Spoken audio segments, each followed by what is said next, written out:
the same house where I grew up. That's how you really get back to your community. I don't settle for less, I'm getting what.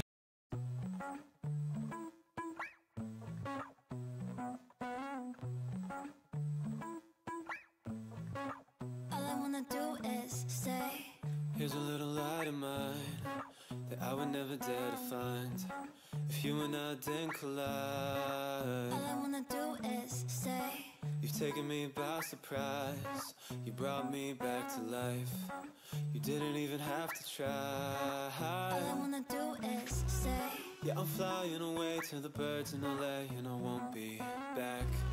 But I promise to you that the miles in between us will never change. The nights we stayed up, it felt okay. Turning to love a million days wouldn't be enough, so I can't stay. All I wanna do is stay.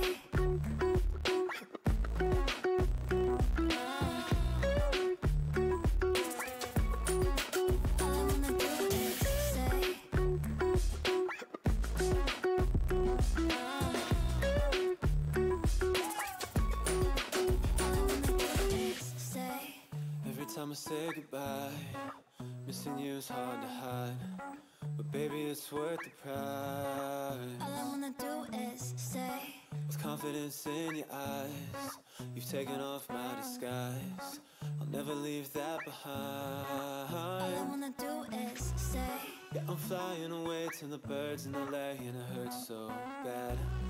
But I promise to you that the miles in between us will never change. The nights we stayed up, it felt okay. Turning to love a million days wouldn't be enough, so I can't stay.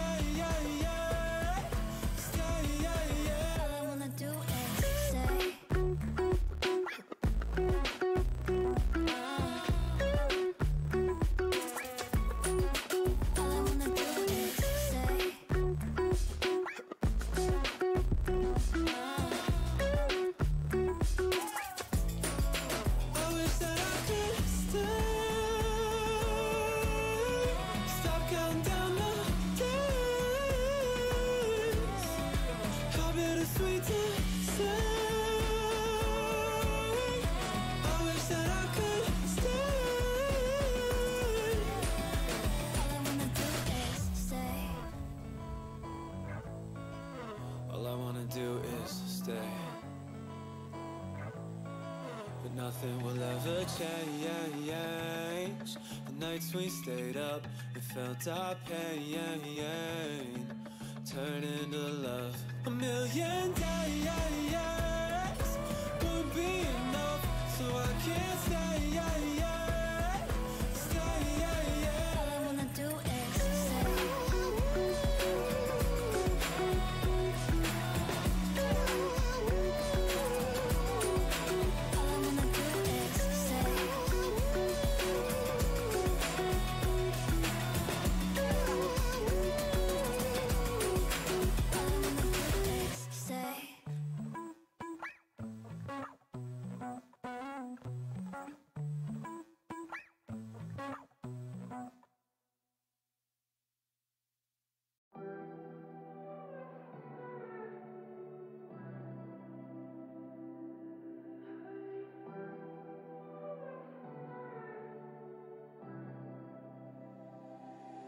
Oh girl, just say something. Oh baby, won't you say something? No running, you got me thinking about the state I'm in. Going back to that place we met. Yeah, I've been feeling lost somewhere deep within. No, I can't turn back, I need that grin, that loving. You say you want it, baby, take this in. You're feeling spent, but I know you want it, I know you want it. Oh girl, you know what I've been through. I don't know if I can do this on my own, no. Oh baby, tell me what to do. I don't know if I can do this on my own, no. I've been drinking, think I'm faded way too much, don't think I'll make this on my own, no.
become your nurse. Take it in, just take it in. I'll grant you everything you wish.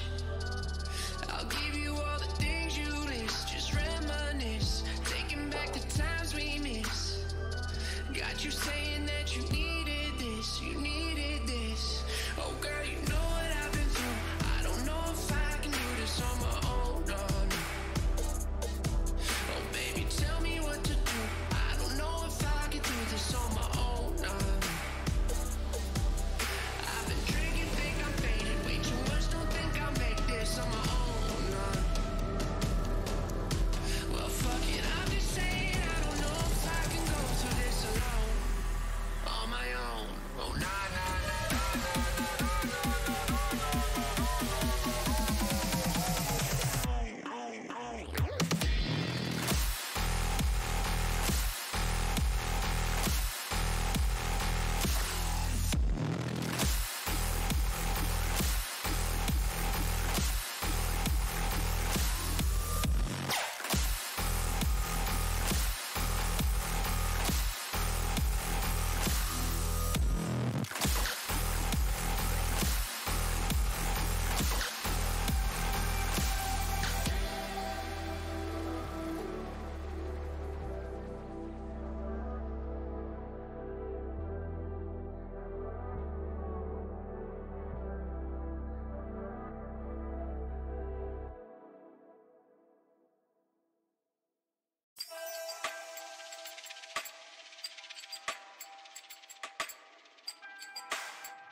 You can take your time. You can choose your words. Let me down real easy. Let me down real easy.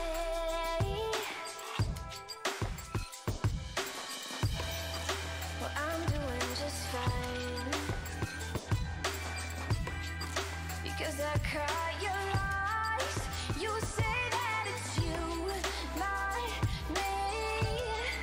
Baby, now that I am free, I want my lips back, my time back, my words like when I said my love back, my life back, my heart, the one that you knew could break,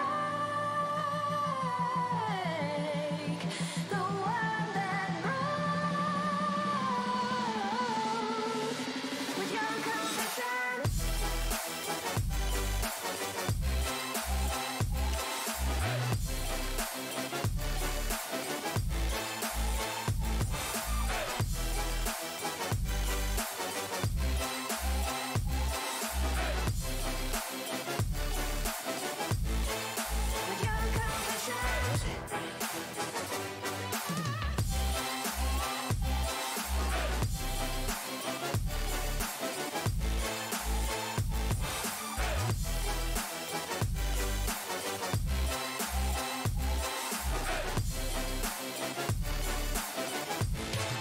With your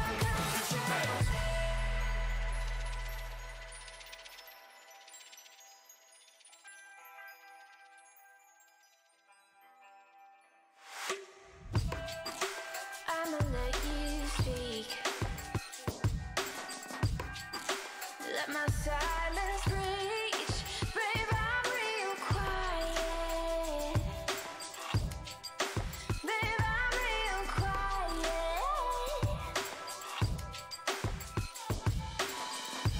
I am the calm inside the storm, and I am the peace inside the war. Your confessions took their toll, but baby, I am in control.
Every day is a reason to chase what you've been dreaming. For you I strive. And every week is a season. The winter's got my knuckles bleeding, but I don't mind.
Hello, and welcome back to Baltic eSports League Season 2, Week 6, Day 3, the last day of Week 6.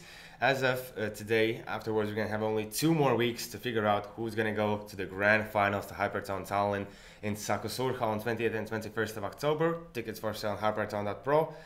But now, I'm MV. I'm V. And we are going to bring you now 3 games for today. Are you excited? Because I think you're a bit excited because what teams are playing today? A lot of skin lords. A lot of skin lords, exactly. But first, we're gonna see Aston Esports battle it out against Not Like This. Important match for both of the teams. I would say, in theory, more important for Aston Esports because they're still in that bottom 4, and if they manage to win against Not Like This, quite potentially they could get themselves back in the last 2 weeks. Yes. As Not Like This at the moment, if I'm not mistaken, are around 9th place. Yeah, Yes, somewhere around Yes, that. they're in the 9th place. So it's gonna be a pretty fun one. As we've seen, Not Like This have won BESL Sports. So in theory, against Aston Esports should be easy, but we're gonna see that in a moment. And what's gonna be the next game? The next game is going to be Skin Lords Red playing against EU Estonia. Yes. Obviously also a match that, well, does offer some opportunity for Skin Lords Red to climb out from the bottom 4, but it's pretty unrealistic at this stage. Yeah, it does look like it. So for them, it's just probably going to be a battle of pride, and afterwards we're going to see also Mighty Wolves playing against Skin Lords. Which should be a really interesting matchup. We've seen these teams meet in GOEXANIMO tournaments, at least some of the players. Yes. And I'm really curious to see, although Mighty Wolves are a really good team that they're practicing a lot and putting in a lot of work, and Skin Lords will as well. The hard work has been put in there. So I'm really curious to see if it can even be a close game or it will be a stomp by Mighty Wolves. I'm not quite sure how's that going to go. I think that Mighty Wolves are going to approach this with all seriousness because obviously they need the points to get back into the top 4, Exactly. and meaning that they also need to win every single game in regulation time. Yep. And even at that, certain other scenarios need to take place. So for them currently being 6 points behind, means that they need to secure both victories, and Auto Clutch pretty much need to fail. Yep, exactly. In their next 2 following games in order for them to compete in the round difference. As I already said, when I checked out against which teams Outclash still need to play, I believe they still have one of the 2 top teams. I think Volsung and I think BESL Sports as well. Yeah. They haven't faced, so it's going to be really tough for Outclash as well. And Mighty Wolves, they have all the chances to get in there. But in the standings that we can at the moment see, so 2 Estonian teams, 1 Latvian team and 1 Lithuanian team in the top 4. The chances are that we're going to see one more time 2 Latvian teams in the finals. But the chances are definitely pretty good for it to happen. But obviously, I like the fact that this is actually going to come down to the very last weeks in terms of decider, and we don't really see that huge of a separation happening there. So it's still definitely possible for Mighty Wolves. For Figure 5, definitely not. Yeah. To climb out of their position being in the 6th. So. Well, I think the top 5 won't switch places with the bottom team, so it's going to stay like that. It's going to be really, really interesting. As now that Skin Lords are not going to make it, the Season 2 second place team are not going to make it into the grand finals this time. No, they won't. But as we can see at the bottom 8, as we already know, Celtic, they are disbanded, they're disqualified. That is it for them. Aston Esports, as they said, they do have a small glimmer of hope there. But in order for that to happen, they also need to have Estonia to fail against Skin Lords Red. And they won't get EGR Esports, and they need to fail Team Red Eye to fail, Skin Lords Red to fail. There's a lot of things need to happen for Aston Esports to make it out of there. And same goes for Skin Lords Red. Yeah, exactly. So far the image is pretty clear, but there's, as we have already discussed, a few small minor changes might still happen. Yeah.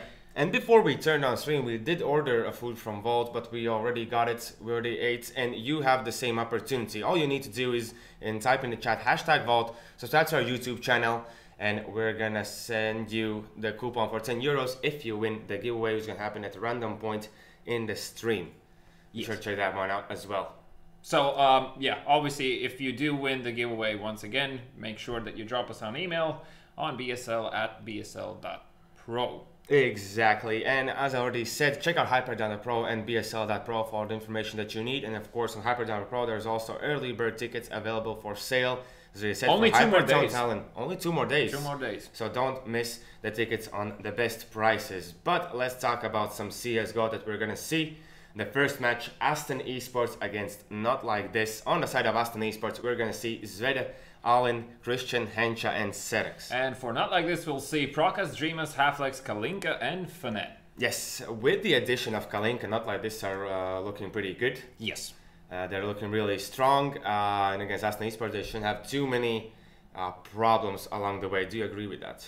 completely, but I feel like you might disagree with it, considering we have discussed our predictions already beforehand. Yep. So, coming out of yesterday, you did come out on top with 1 point, being currently in the lead 3-2 this week in the prediction game. So, for the first match, I actually feel like Not Like This will take this with a very convincing win.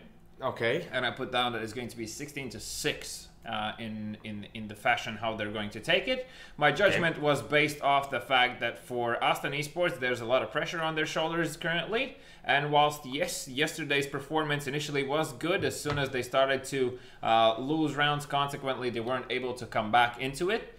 Second huge point is as you already mentioned, the addition of Kalinka on the side of Not Like This, playing against AST and eSports players. They definitely shouldn't really feel like a challenge for him individually, so I feel like he's also going to be the player that we're going to see shining a lot on the side of Not Like This. And to add things on top, Not Like This have won XGR eSports on Mirage, whereas AST and eSports have won something like Red Eye, I think. Or something like that. So yeah. All in all, I feel like Not Like This are a favorite in this matchup, and hence my prediction. So. Well, my prediction is based on my guts, and I know that AST and eSports, like Mirage, I know that they can. I feel that they can do this, so I'm gonna say 16-10 in their favor. I'm gonna root for the Latvians, and you one more time that traitorous V is going to root for the Lithuanians. Yes, I am going to root for the opposing team. But another thing that for AST and eSports, I also think that if Hensha is able to show up as yesterday, that still might be a game changer. Because yesterday was a very good game coming out from him, and he seemed confident in pretty much any engagement he had there until everything essentially started to fall apart for everyone on the map. But up until that point, Hensha definitely was very impactful, and if that is going to be the case today as well, there's definitely going to be a different sort of CES that we're going to see. On what kind of map did they play yesterday? Aston. Yes. Can you recall? No, I'll be honest. Every single game now just goes out of my memory as soon as it is over. Just because there's way too many of them, but I'll try to quickly double check. That was yesterday. If I would know how to scroll in which direction, then we would know that they played... Bear with me. Inferno. I remember. They played against Clash on Inferno. Yes.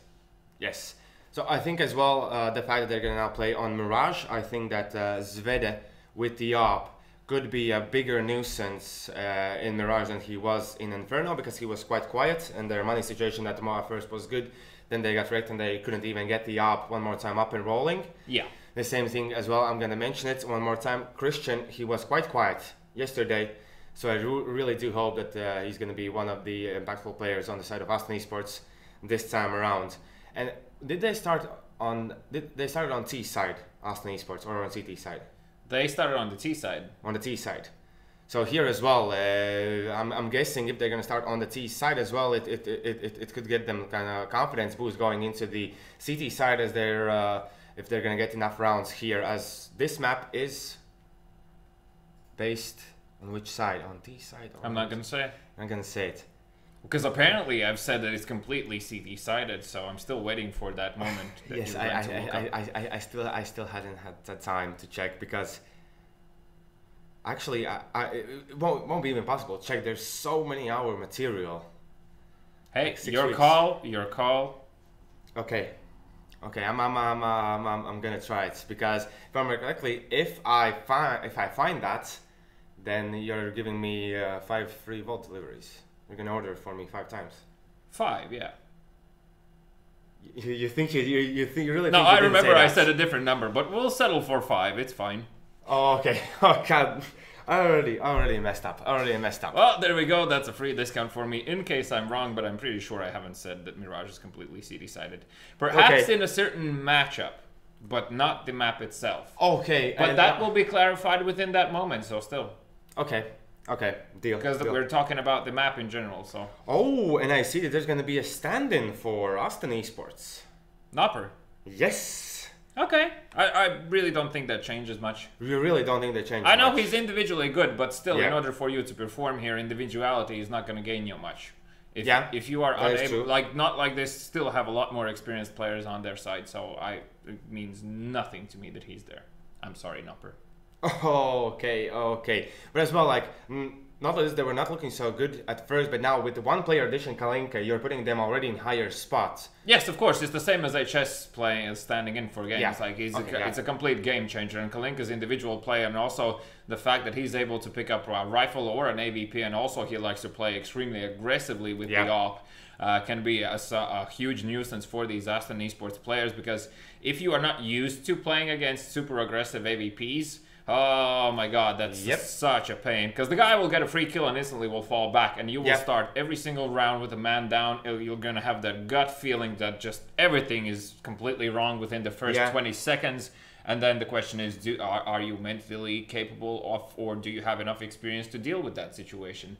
And obviously, of course, can you actually learn from your mistakes and make proper adjustments and wait for that push to happen before it actually does, and be prepared for it next time? Now, of course, the mobility that Mirage offers with the AVP, and in terms of which direction you can go to take the first peek, even if it's like with your best spawn, you can try and go through apartments and surprise someone that is going to be in jungles and not necessarily expecting it. And like there's a lot of variables once again here, but Mirage is still, I feel like for an AVP player, it definitely offers more opportunity than per se Inferno does in terms of freedom. Yeah, that is true. From yesterday, when we saw how well the team composure was held together by AST and esports, I believe for 7 rounds or 8 rounds, somewhere around that. Do you think if they're going to start on that foot, will not like this be able to fight back for that, or will they crumble under pressure? Still, though, it is not like this we're talking about. So as we already know, anything can happen with these guys. I'm just silently praying that today's not the day. For several reasons, but mostly for their own sake. Because we've talked about not like this for a while, saying that they're potentially a very good team. It just never kind of works out for them. So I've had times where I felt sorry for them. I had times where I was like, okay, you know what? I just give up. I don't even know what these guys are doing. And then it's like, oh my god, they've made the adjustments and everything is going to be fine now. And guess what? Haha, 3 rounds down the line, let's just throw the game. So why not? What sort of judgment can I make here? It's a bit hard. But in general, I still, my gut feeling is that they definitely have the right players on the team. As so far, in terms of how they are interacting with each other during the match, there's definitely not a lot of obvious miscommunication happening between these players, either playing on the site or coordination-wise towards a certain round. But in general, it's you can definitely say that they are not putting the amount of practice required in order for you to progress. They're only putting enough amount into the game as long as, in order for them to stay where they are.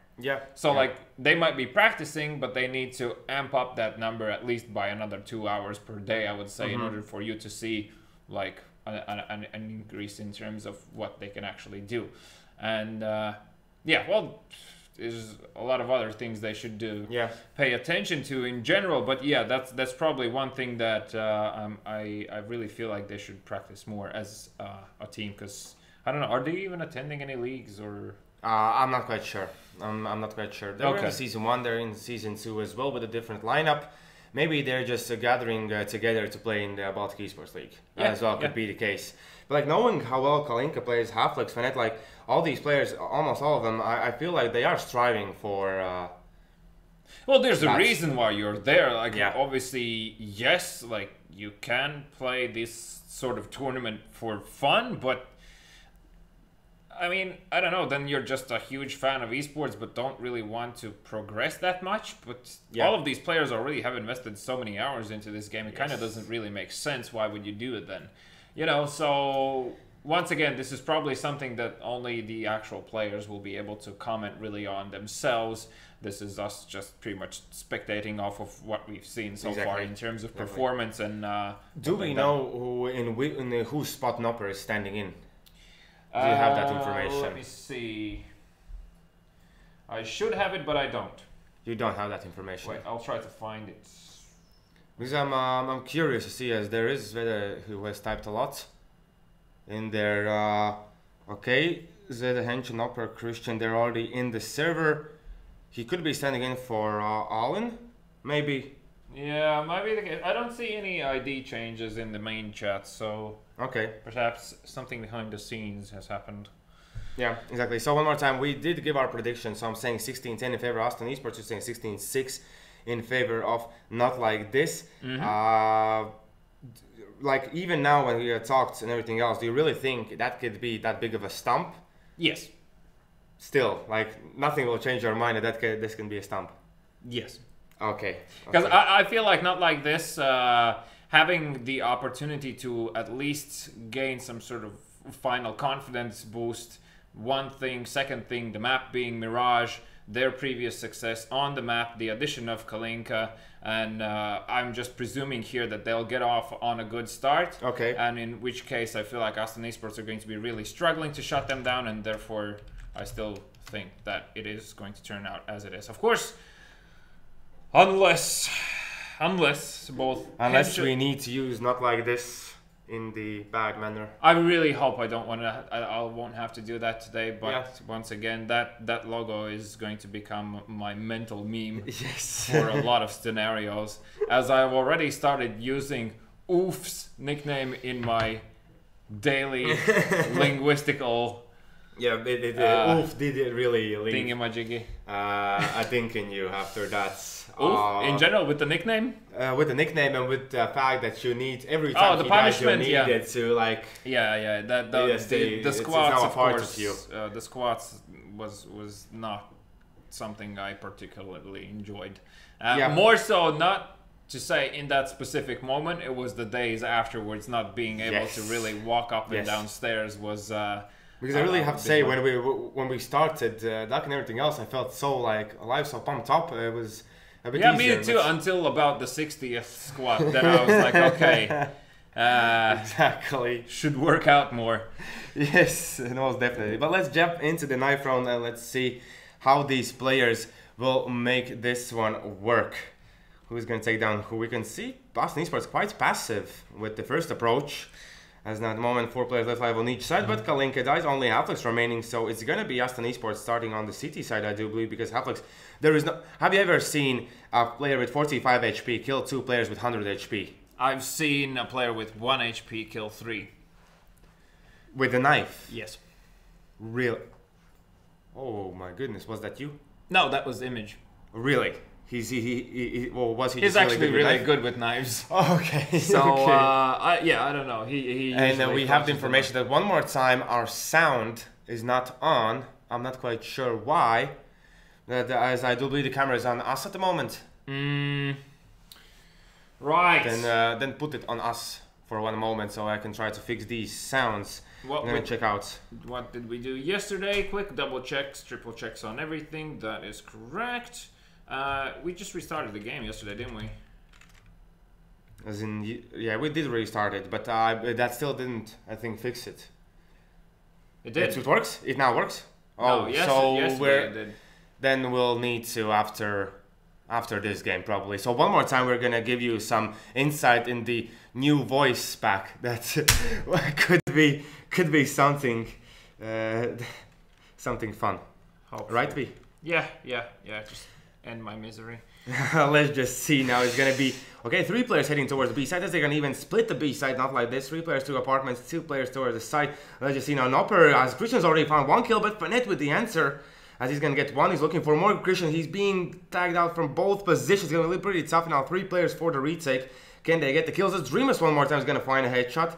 It doesn't look so good for not eSports anymore. As Dreamus finds 1 more. That was really quick headshot.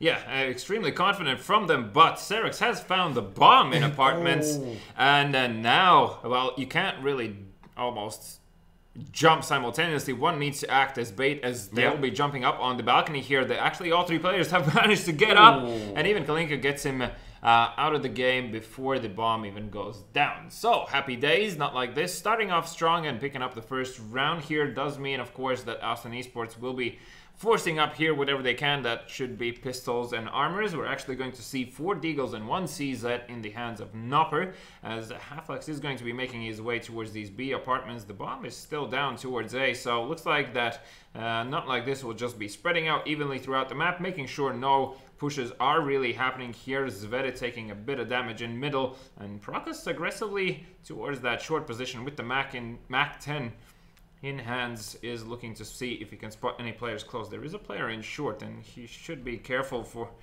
it, as well as Christian. We heard the player with Mac 10 moving into the ladder rooms. Now he's going to be spotted, and Christian's going to find a kill. He's going to look for one more. He spots the player. He spots the head of the connector player as well, but can't find a kill. As we can see, this could potentially be Halflex going into the B side, cleaning it out. As already you can see, the A side's completely taken. Even Zvede is falling back. So as they get kills towards the short, instantly AST and eSports players try to group up to try to get more economical damage in. Yeah, I believe Zvede is informed that there's a player in jungle, at least judging by his movement. You can see that teammate is waiting around as well. As now, Zvede does decide to go for that peek and will be punished for it by Fnatic. That is a really super risky peek. Like, rarely does someone come out on top in that one. Well, in that moment, you pretty much pray that the guy is not looking at the hole in the wall there. Yeah. Unless, of course, you know that if you're really good with bunny hopping, you can get through that hole faster. Yeah, but you really need to know what you're doing there, because I feel I've done it like once out of 50 tries or something like that. So it's definitely something that you really need to practice, and your movement really needs to be on point, and you need to hit a few hops before that. One more moment.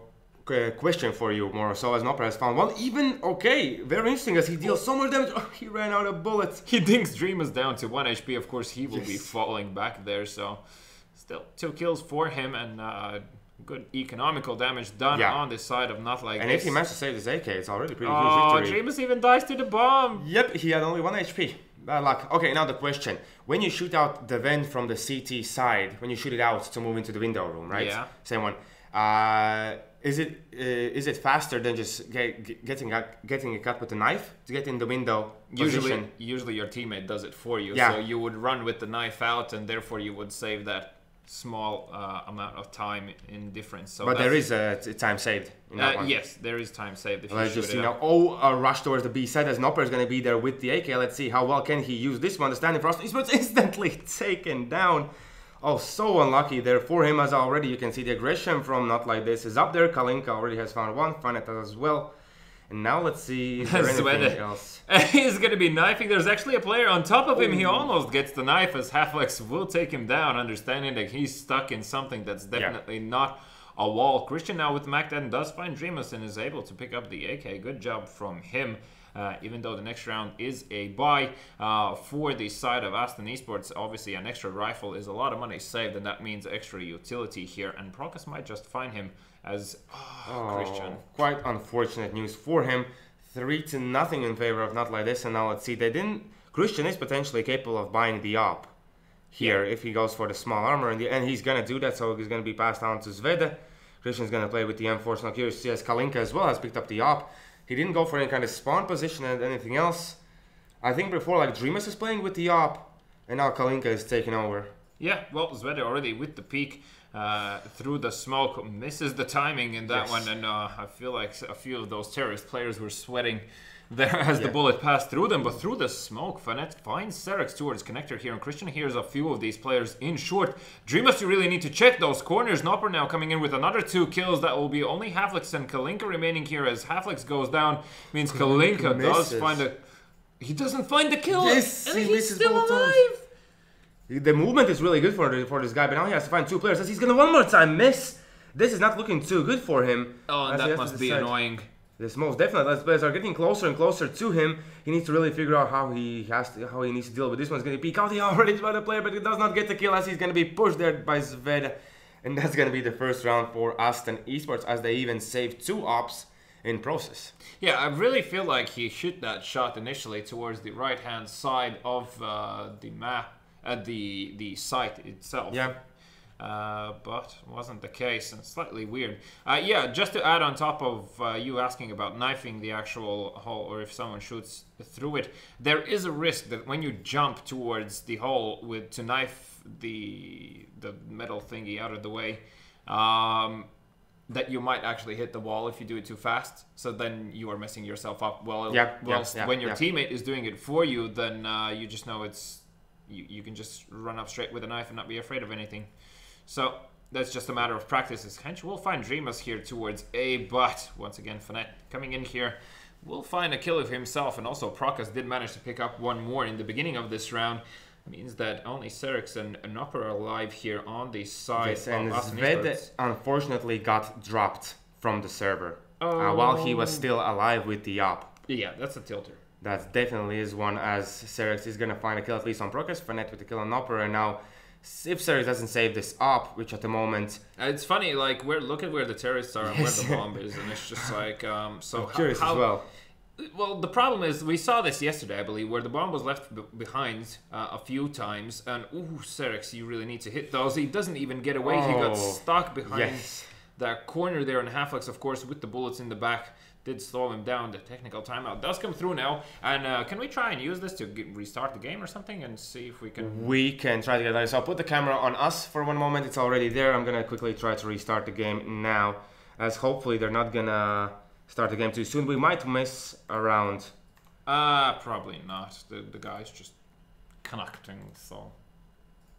Anywho, so far, it looks a very solid start from not like this. I am slightly surprised that Kalinka was not able to clutch that one. It was very doable, and like there were two shots that felt like should have hit. So exactly. Off the back of that already, then once the players already had moved into the actual site, he's stuck in no man's land, only has... the AVP. I don't think he even had a secondary pistol. I might be lying about that one, but I feel like he might have had just a Glock, so that's presumably why you didn't take out. Because in that situation, if you have already two players in the site and you would have like a P250 CZ or a Deagle, you would probably try and eliminate one of those players in that way then. So perhaps that is also one of the reasons why that round was lost there. We will be joining the spectators, and let's see, do we have, as soon as we turn on the overlay, hopefully, maybe we'll actually hear sounds. Yes, we can try to check it out right now. It's weird though, second day in a row, and we haven't really changed from the previous setup anything. Yeah, exactly. There's something is changing on default for these things, and the sound's working. Perfect. Everything is good now. As we're still waiting for Zved, is the camera one more time on us? Okay, no. So I'm gonna check in the chat. Is there any kind of information what happened to Zved? But no, I'm not gonna see anything because I just restarted the game. I'm freaking smart, man. Like, it's all up here, man. It's all up here. It's all up here. Do you feel smarter doing this? Never. Right? Like you do feel smarter doing this, though. Yes, the most definitely. You're like, who's gonna win this one? Well, Zved is back on the server, so presumably we will be jumping back into the game any second here, as once again Aston Esports now losing this round does mean that once again their economy is broken, meaning that not like this will be able to ramp up the scoreline probably to 6-1. And then only Aston Esports will be able to buy again. That does mean that so far not like this are looking to start off very strong here. Zved with the rifle actually will go through the connector there. Prokas with the AVP will not spot much as just now. He missed the timing, but Kalinka was already near connector as he's going to find a kill. And now Zved with the spray down is going to find only one, and the A side is open one more time for not like this. As Nopper Christian's just going to look for economical damage. Christian's going to be taken down, and that's going to be one more time. I'm not really curious to see. The next one is going to be one more eco round for Aston Esports, and then will they one more time pick up the double op setup? Because last time they picked up two ops, one of them got disconnected. Well, the tendency so far has been in this league that if everything else fails, you're picking up the double op setup, even 3 AVPs sometimes. So, whilst I feel like it's definitely viable for Aston Esports. I mean, so far they really haven't shown much coordination towards the middle. That is, like, people are doing individual things, but they're not really asking too much of flashbangs and so on. So, yeah, I mean, it can definitely work out, and it will definitely help out whoever is on B. to try and see if he can peek into apartments. Dreamus will find Nopper just looking at nothing and finds Zvede as well in the process, leaving only Christian here in the kitchen area, as Hensha already did hear someone in jungle, and that's actually Fonet with the bomb. Yes, this is a pretty interesting situation. Christian is going to go down. Only 2 players left alive. No! I believe there is no... Oh my god. Although Hensha still is going to get the kill against Kalinka together with Serex. If the bomb would have pushed, it potentially could work out. But Hensha with 2 kills, so 2 on 3. The second round is working out for the side of AST and eSports. They're doing some damage. But it's going to be still 3 players left alive. We can see the money situation for them is really good. I want to see how many people are left alive when they win the rounds. So 3, 3, and 4. Quite okay situation there for... yeah, definitely not bad. Like, if only 2 terrorists are surviving, that's where you're like, we could have done better. But, yeah, 3 terrorists is definitely enough, and obviously the more the better. There is a double AVP setup coming out from them, as Christian is going to peek into middle here, looking to see if anyone is going to push through that smoke. Little does he know that there's already a man towards connector, and Serex in huge danger here will mean that he's going to go down. Kalinka also gets a M4 available for him, but decides to stay with the MP7. Oh, Christian's gonna point Dreamus as well. Can he find the player in CT? He's gonna miss the flick, but he does manage to get away, so he's gonna be left alone against 3 players. And instantly Molotov towards his previous known positions. He's gonna peek in. He's gonna get even. Procas. Only 2 players remaining here. Fenet with Half-Lex. So I'm really curious to see how this one's gonna work out, as one player is going to be in CT, and the other one is gonna wait in the site. It's going to be pretty tough to find these players, as we can see at the moment. Although he could just now spot the player, he's going to be spotted. He tags Half-Lex, but does not get the kill. 1-7. Nice try, though. Yeah. Like, very nice try. That second kill obviously was something else. I don't think he saw just a leg, so he aimed through the wall there and actually got the player in the head. So. Good job. Great awareness. Kalinka still staying on the MP7, not asking for any drops. Oh, Serex was tagged by Half-Lex there even. My goodness, how these ops are now working. The site one more time.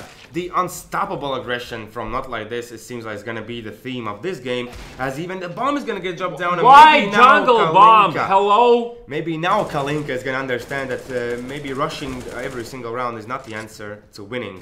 Well, at least pay attention if you have the bomb or not. Serex will go down towards the CD spawn, and that's still the bomb in the hands of CTs, meaning that these terrorist players will need to get closer here. Christian extremely tempted to take the AK in hand there. Fonet will find him, as Half-Lex will take down Nopper as well, leaves only Zvede. And please tell me he picks his timings with this. Unfortunately, does not go in his direction. He didn't have an armor, did he? I believe he did not, as they were on the aim punch seemed to be a bit too strong there. So 8-1 so far. So 16-6. It's looking really grim, for AST and eSports, and if they don't win this one, then 16-6 is more than possible for Not Like This. Yeah, once again a double AVP setup now in the hands of Hensha and Zvede. Christian will be staying on the M4.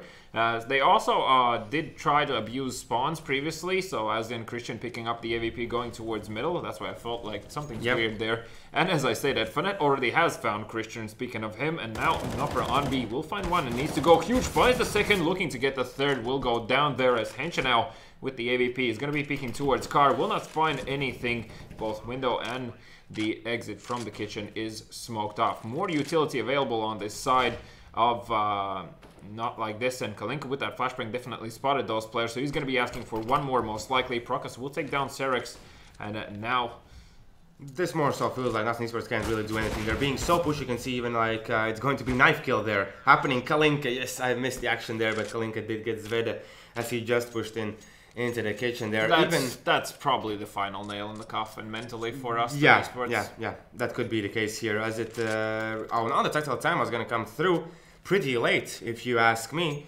Should have happened around 1 to 6. That's when you want to have your first tactical timeout. Reason why? Just because 1 to 9 now is meaning that you are aiming for 11 to 4 half. When it's 1 against 6 and you take a tactical timeout and really try to go over things, you are most likely trying to get at least 7 rounds or more on that half. So. I really don't like what's happening over here. As we can see, they have bought up. Christian just went for the armor and the pistol. Hensha did go for the full buy. Zvede went for the scouts as well. You can see only all of them go for full force. Which at this stage feels like their team synergy is falling apart. I would just love to hear that. Oh, team damage even Team onto speed. Serix as well. Uh-oh. Well, Halflex with the peek through the smoke will not find anyone in the window just yet, as that was Zvedev with the scout there. Missed his shot, but Fonet is not missing those. Hensha, though, does find Dreamers and is obviously well aware of the fact that Fonet is in apartments as already with the Zeus! He just That's runs the into first Zeus kill. No, Yeah. is it? Is it? Is it not? I think it's not. Maybe not. But still in that kind of manner, just like running into the side and finding that kill. Yeah, no respect there, obviously, as Prokus will peek into jungle aggressively. Only Serix left alive here, and I believe he was heard. Yes, as Prokus already pre-aiming the right-hand corner of Connector. Does mean that it is going to be 1-10. So far, quite a one-sided game. And once again, you can see that not like this. What they are abusing is the fact that Connector is pretty much a hole on the map right now in terms of defense. So AST and eSports just really need to first shut down the Connector aggression, and only afterwards they can start working towards middle. So they can even try and re-establish mid control without making sure that they will not be pushed through Connector here. And not like this, just play off of entries essentially at this stage, because there's no requirement for them to invest any sort of mentality in terms of how they're going to approach this round. Like, so far it's been pretty much the same. You can see this is happening once again, and now only 2 people having towards A. If they hit this A site once again, it's just going to be so bad for them. Christian with this boost though might find something. He should see the gun barrel, does spot one of the players towards Connector, and will actually get the second. Dreamus will take him down, however, and Zvede going down there as well means only Nopper and Hensha available. As I said, that Hensha will be found as well. Who's performing for Christian? Yes, Christian at the moment with 10 kills. On the other side, Halflex with 13 and Fanet with 14. So, even though you can see Nopper has found a kill, I'm really curious to see if he can move on, as he's going to be left with 10 HP and Halflex. Easy game for him. The second round, That second kill. made won him that fight instantly there. Yep, exactly. So now 11-1. A scoreline I really didn't want to see, as I really had so much hope for us in esports in this matchup, as this is, I'm not sure if this is one of the only matches, because this one felt like they can take it. Yeah. Like against other teams, it's going to be more difficult, but not like this. They could have, and you can see here, even with the flashbang, Seri just stays in the open. Yeah, why would you stay in the open? This is the classical thing where, Christian does find Prokus here trying to cross towards the side. A bit of unreasonableness coming out from him, as there's no smoke toward connection. Christian also will find his second, as Zweda has found Dreamers in the process. Oh my god, I thought Fanet got a kill as Kalinka made a shot. I almost had a heart attack there. Nopper's still alive though, could deal some damage. He actually sees the player above that smoke, and now Kalinka left in a 1v3. Show us what you got. Let's just see, as we can see already Christian waiting in the short. I'm curious to see, no one's going to push forward, and since the bombs drop down in the sights, he can't go anywhere else, and the players in CT can just stay really good positions. Why are they going for the aggression? As now he knows at least where one player is. Christian could, oh no, that's Zveda with the Kalinka trying to fake it out as he's going to be peeking towards jungle once again. Oh my god, he actually still gets the kill. He can still do this, but Zveda with the AVP shot will not miss it, as it is going to be 11-2. Now, they do have both AVPs saved, which is pretty good, but if not like this, win this one, then they'll probably take the next following round once again, as the money is just complete trash for this side of Aston Esports. That is true. But if Aston Esports finish this half with 4-1, do you give them hope on T side? No. Okay, that was way too fast of an answer. Didn't even think for As 1 I already second. told you before the game, 16-6 is my scoreline, and I'm You can see stick to now they're trying to get more connector control. Yes. Aston Esports, I'm not quite sure why really to happen that late. As here said, one more time, fully flash is gonna go down, so connector player instantly shut down there, and they leave connector just like that. They get the advantage. The lead connector is ready here. Could potentially be in the open if the players from Palace is gonna check the no scope onto Fanet, as he's gonna be taken down by Dreamers, I believe, who was in the apartment. Hensha has no idea there's more players coming out from the Palace, as Christian's gonna miss the timing, and now 2v3 retake is gonna be pretty tough. Even with that Zveda's no scope, this round might go the way of not like this. Yeah, that was a juicy one. Yep. The problem is that Serex definitely hasn't learned that if there's a smoke connector, there will be a pop flash. And when the pop flash happens, the enemy is coming through. So it's like, if it happens to you 3 times in a row, dude, like, come on. Yeah, figure stuff out. What do you mean?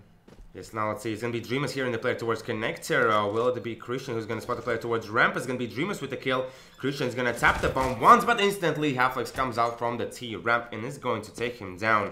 And I also like these after plan positions for not like this now in this 2v2 situation. Like essentially the CTs need to look in completely different directions, meaning that even if both of them get to the actual bomb and they need to take a fight, it's still going to be 2 1v1s happening most likely, as long as it's not like this players peak simultaneously. So someone is going to come out on top in those, and for terrorists considering the bomb, it definitely favors them. Kalinka has been found by Zweda there though with the deagle, so good job.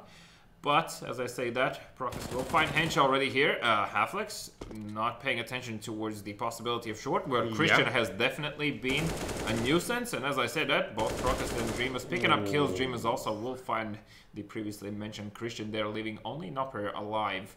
That's quite fast. Like, the fact that Aston eSports are crumbling like this, not quite sure if not like this are just, like, performing so well, or just Aston eSports from the yesterday's hiccup and from the start of this game have been just totally crushed. Yeah, well, as I said, a strong start for this side of not like this will mean that most likely they will not be able really to come back into the actual game, and of course off the fact that they lost they did win the first buy round, but they instantly lost the round afterwards, meaning that their money was completely reset once again, and from that point on, winning then after the economical rounds. Yeah, you can see here in the screen. Just a terrible situation for them all over. Can't really say much here. Would you say that if this not like this with the addition of Kalinka would play one more time throughout the season would be in better spot than 9th place? Yes, because I feel like Kalinka would also get to know these players a bit better in terms of how they perform, because there's 100% you cannot be on the same page with everyone. So I feel like towards the end here we would probably be looking at them being around 6th place. Somewhere like that. So, well, Dreamers, oh my god, that's the bomb. He was spamming there and the bomb dropped down. Now, Serious, he's gonna find Halflex, but instantly Dreamer's gonna take him down. Now, Christian next in line, he's gonna find the kill. So, back and forth at the moment as the bomb is going to be picked up. And let's see if they're gonna hit the A side or the B side, as now the rotation from Fernet and from Nopper. So, 2 players are gonna meet towards the A side. I'm really curious to see how this one's gonna pan out.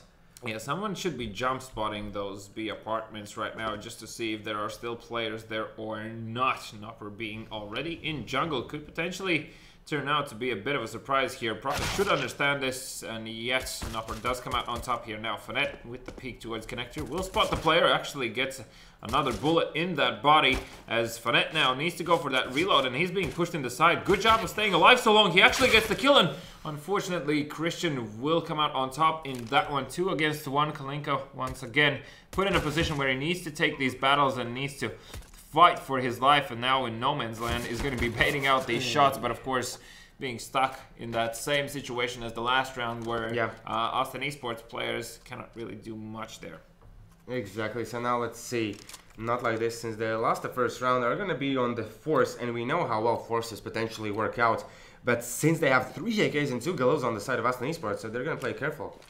I would assume they would. It so far looks like they're going to stick as a unit. They did spot one of the players going in underpass there, and there's actually nobody greeting them, so they'll be pushing through these B apartments, will not find anyone just yet, and actually will decide to fall back through B apartments. A smart choice definitely, as the terrorists most likely will presume that somebody's going to be waiting in B apartments there. Serex does find Kalinka in the process, and I would say just at this stage, strange. If I was in the side of not like this, I would have probably called for a hit at this stage, as they did spot the players. Serex does go down to Procus with the C's. That's still a mystery to me how people even get kills with that weapon.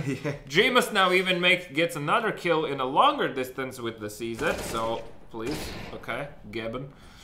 Christian will find Halflex there, and still a 3v3, so Dreamus just gave away his position, so I'm not quite sure if he was spotted getting into this one. He could potentially still find a kill. Especially now the players inside not checking. He's going to find Zvede, but Nopper is going to find a kill. And only Procus now remaining. 1v2, but with 19 HP, he should not have any chance. But Christian was left with 7 HP there in the end. Ooh, these CZs definitely did sting a bit on the side of Aston eSports. And you can actually see that Hensha sitting on 2,200. Yeah, he has to just go for the Gala one more time, so it's 4 AKs, 1 Gala, another side full eco. One player only towards the A side. We saw before they did guess where the enemy team go, and this time they guessed as well. Christian already has found one, but as you can see, the USPSs, how are they getting those kills? Only Fanet now remaining. He still finds Serex. It's gonna be 3 players left alive. Still two kills on the side of not like this, so not that bad. Kalinka though sitting on low money here. I'm not sure what Hencha was doing, but he had the time to pick up the AK from the ground there. He was just AFK. Are they or like on LAN environments where they need to like bomb fists? I don't know, maybe.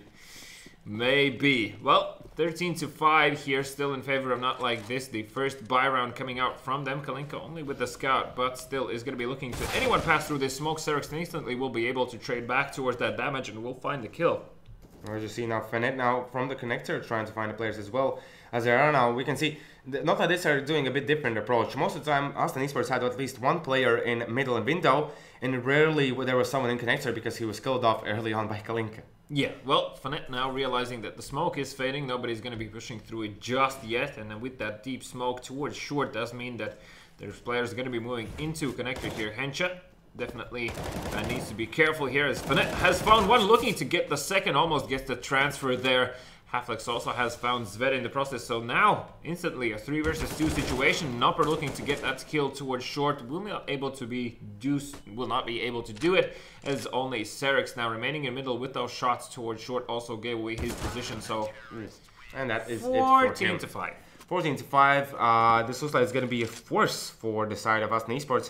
Yeah, because if Austin Esports do win this buy round now, not like this will be put down on an economical round. Once again, they'll be only able to purchase like P250s, and that is going to be from the hands of Halflex probably, who'll be dropping them for his team. Yep. If they lose this one. They shouldn't, but Zveda does have the MVP, so a lot can happen here. Kalinka spraying through that smoke, and the Molotov towards connector will force Fanet back. You can already see the difference from Aston Esports and from not like this how they're approaching each side. You can see how well they're controlling middle, as Kalinka has found one, Fanet and Dreamus as well.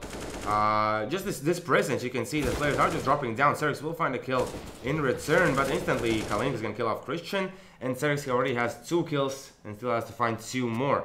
But with 30 HP, does have the bomb in hand, still needs to really think about it, and I don't think he'll be expecting this. The player in short peeking out so aggressively. He did hear him just now as, okay, not like this are throwing right now, definitely, because making such loud movement around the map when you're in a 1v2, very questionable if you don't know where the guy is, so... And see, Serex, he's not going to be quiet for 1 second now, and Halflex now, I believe, should hear the guy running towards the site, so he's going to come from the apartments as Serex plants the bomb for short position, and let's see where he's going to head. Yes, well, Halflex has no other choice than to hope it is B, and most likely we'll hear the bomb already ticking now, getting a confirmation.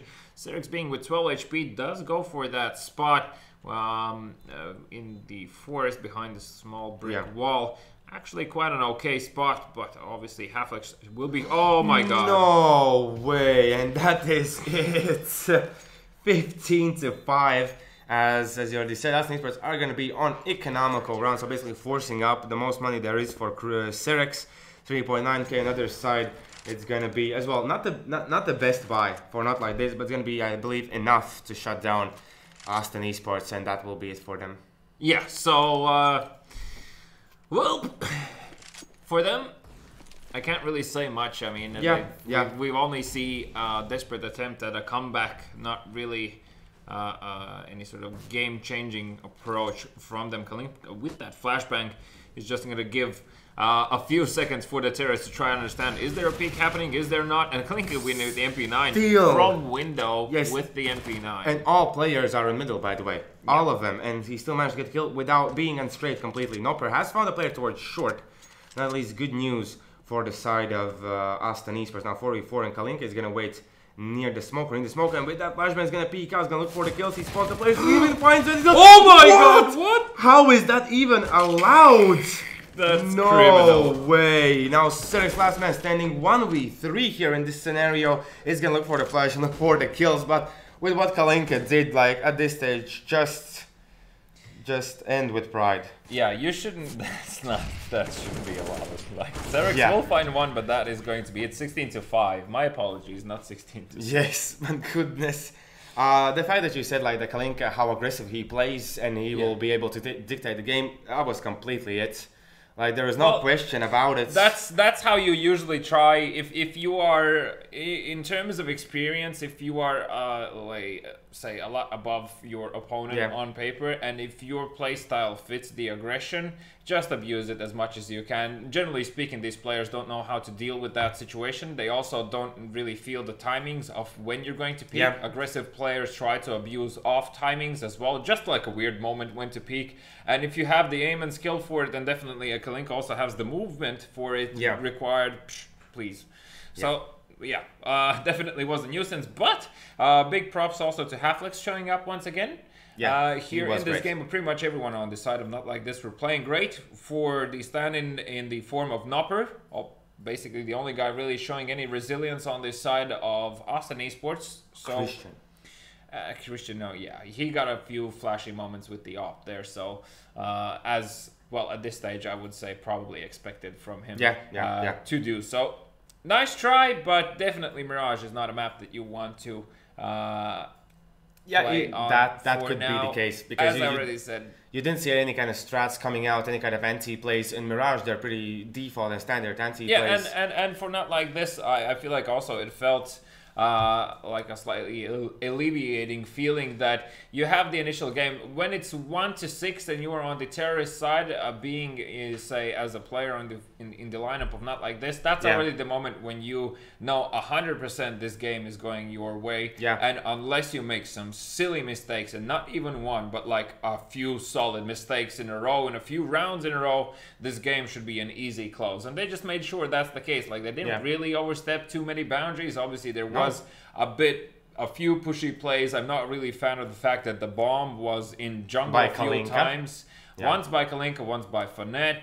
Also, like that peak from whoever that was. I believe that was in the first round on the rotation from the bomb site through the actual hole into jungle. Like there should have been information that there's a player there, but I believe, that was Nopper who got the kill in that situation. I believe also that was Fonet who went through that hole. So a few pins and prigs, but when the scoreline is 16-5, to say that, well, it could have been 16-3, I'll let it slide. There is no need, there is no need, exactly. So 16-5. Exactly. So we are now tied in the prediction games 3-3 since he won this one. But now we're gonna head into small break, and when we come back, Skinlord's red for the second time in the stream against EUS Estonia. Go big, go boom. Guns of boom. Like the sound of big booming 4v4 friend fragging action? We'll fix you up.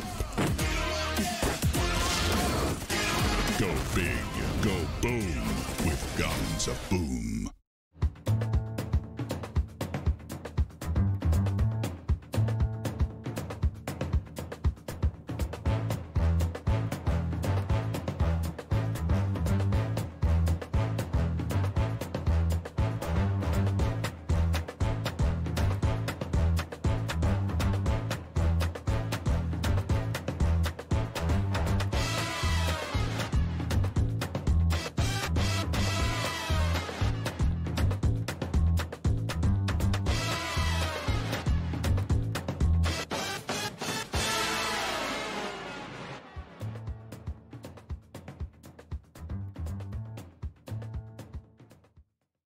Lešik, butik, jau viss ir redzēts. Thriller, killer, tas viss ir redzēts. Skandāls, secret, viss ir redzēts.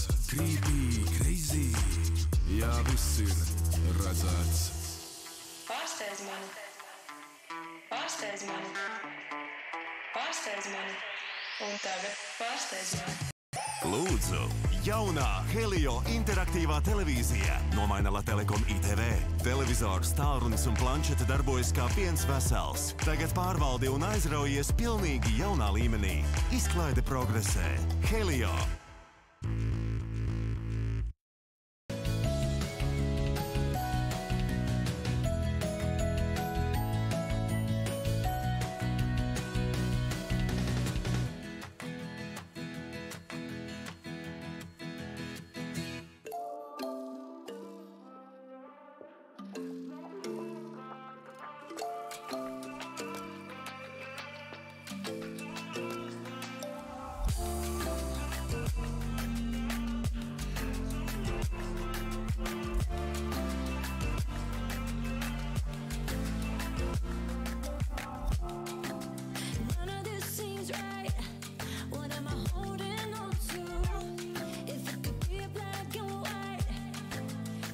till sunrise.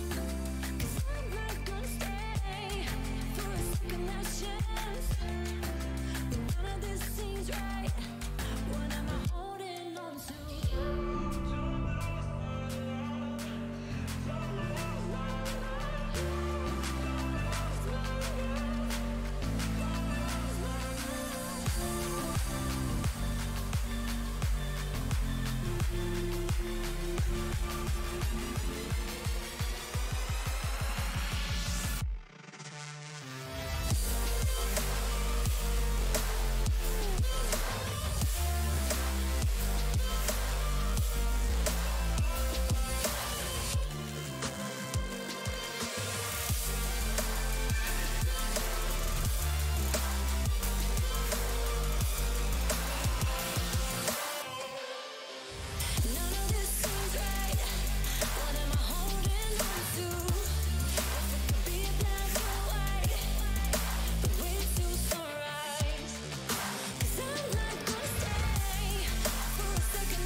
From the shore, she thinks it's buried deep right now. I've reached the top, I'm falling right back down to earth. It's calling now. Feast my eyes upon this wasteland.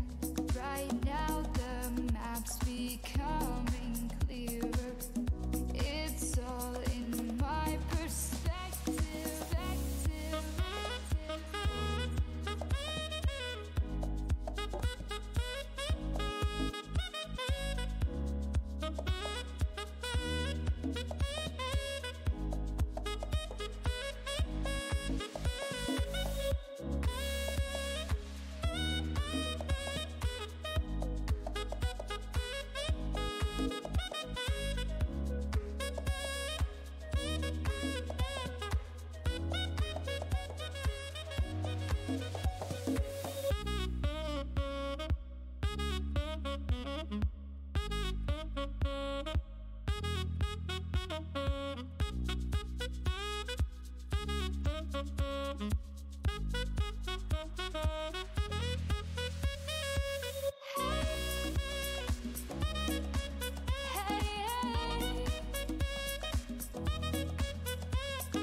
come so clear to me.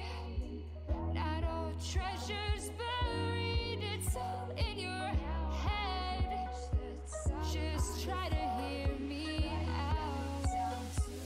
They've got you locked up and out.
Do you need me the way I miss you? 'Cause I can barely. You're the one I can't deny. I wanna take you sky.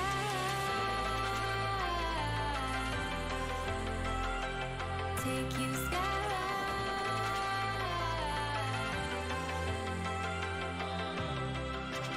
Review, you have in review me. Stuck in the review, you have in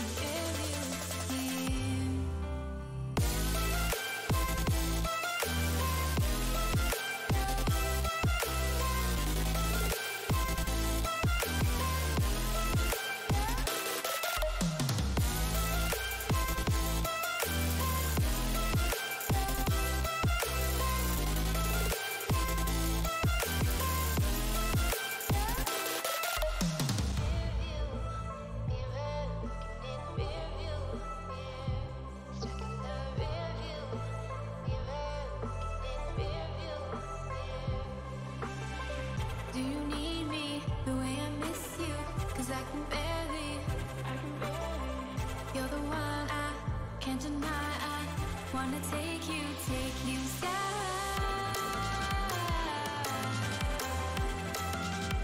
Take you sky.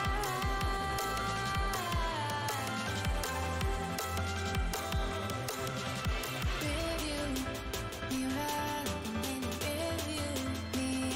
Stuck in the review, you have in review me.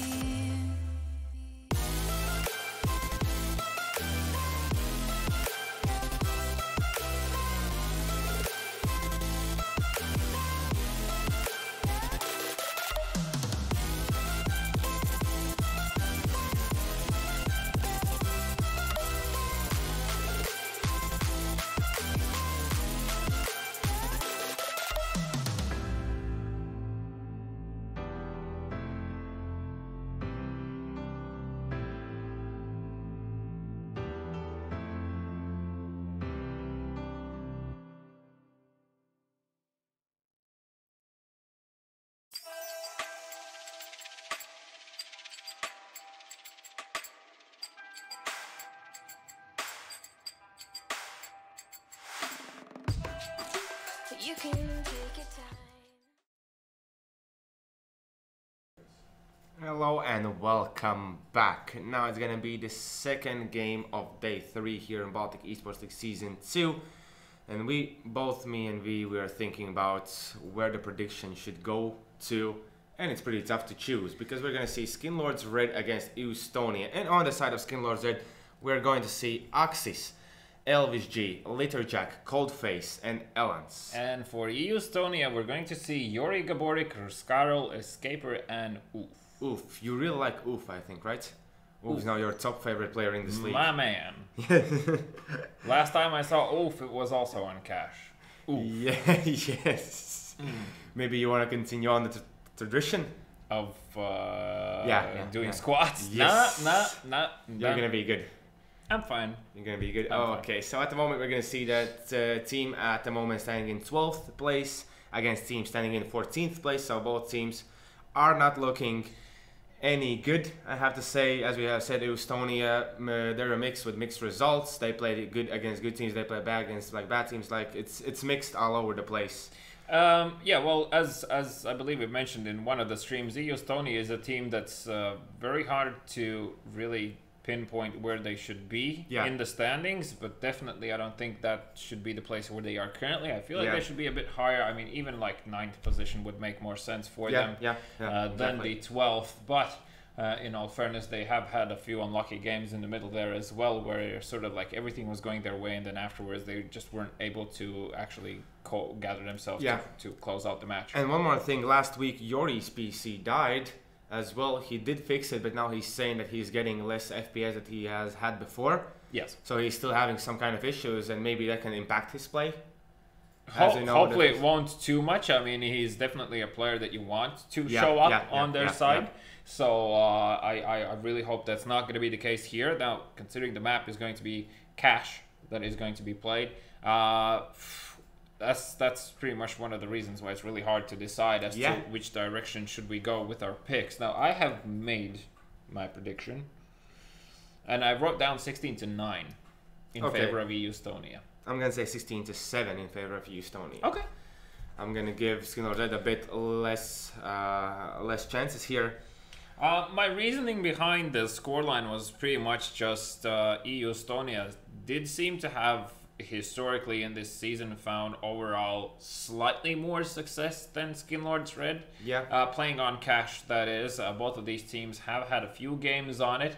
No real major success on either side, or nothing that should be something that should be pointed out. So once again, this is, I feel like, a 50-50 map, but considering that same as on Mirage, also on cash, you want to establish mid control, you want to also play as a unit when you are executing towards the site. Ideally, if you can, you would like to split into sites, and just off of those things, I feel like that in terms of working as a unit and having your timings right, Estonia have the slight upper hand there, and if they are able to control the economy of the CD side and vice versa, then afterwards on the terrorist, I feel like they should be able to close out this match with relative ease. But having said that, it is not definitely off the table that this also could be an overtime game. Yeah, as well, because we know Estonia, they have played, if I'm not mistaken, if the standings are correct, they have played 4 overtimes. 2 of them won, 2 of them lost, which is definitely not something that you want to have in your stats. You're not getting enough points. Your games are really long and draining in a way as well. When you play against the teams where you, in theory, you think like, oh, we should beat them, and you go into the overtime, that still kind of can mess you up. Yeah. So, anyway, what are you going to call out? For the side of Estonia, as I said, I'm actually going to stick to my call, and I would really like to see Yori come show up here today. I feel like it might be a very good game for him, and already also Yori, one of the players that does move a bit more around the map and seems to feel really freely when he's doing that. Once again, because it is cash, I feel like that really sort of benefits his playstyle more than perhaps some of the other players on his team. Okay, and on Skinlords Red? Skinlords Red, I know that Elvis can really perform extremely good on this map. So far, the last time we saw them, didn't really show much performance. So I would hope for him that this is a different day, because I know if he's having a good day, it's really hard to stop him. It's just one of those scenarios where the guy just feels the game and is able to move forward. Now, it's probably very fair to say that they practice-wise, they haven't really practiced it, so this is going to be a mixed approach towards the game, whereas EU Estonia should have a few set plays and also should have greater mind awareness in terms of what they should actually in general do on the map and how they should approach it. So have we seen too many fakes come out from EU Estonia? They have made attempts at throwing fakes, but I would say not often enough. Historically, like once in a match, if that even. So ideally here once again, depending on the situation during the match, but in general, Cash is definitely offering a lot of opportunities for you to do that, as long as you can. It's very dependent on how you use your smokes towards the site and what sort of vision you obscure from the enemy players, and then afterwards following up with flashbangs. You can, it's more speaking about A site rather than the B. For B side, of course, continuously being on the terrace side, you want to put down a smoke so you would be able to cross into checkers, perhaps throw a flashbang into checkers, even if there are no CT players in there, for whoever is going to be inside. From that flashbang alone, he'll already know that there's a possibility that someone is there. And also, when that smoke initially fades, and if you have a terrorist player put in that position when he's in checkers, not showing himself, just staying quiet, that does mean that extra utility from the CT players will need to be used in order for them to even check that position. And it's potentially very dangerous. So it's really going to come down as to how these players are going to execute towards the site, what sort of utility will be used. And as I already said, for whoever is going to be starting on the terrorist side, it's going to be extremely important for them to be able to control the money of CTs, to make sure that they're not going to have enough amount of utility to really stop these pushes coming through. Because as long as the CTs are able to buy only like a single smoke and a flashbang, might even have the diffuse kit on top, or let's say another flashbang, having only that on the side and no Molotovs, that's pretty bad on Cash. So you want to have those flames, otherwise terrorists can just get into the site way too quickly and essentially for free. So do you think it would be the right choice for Skinlord's Red to be super aggressive early on and try to capitalize on that?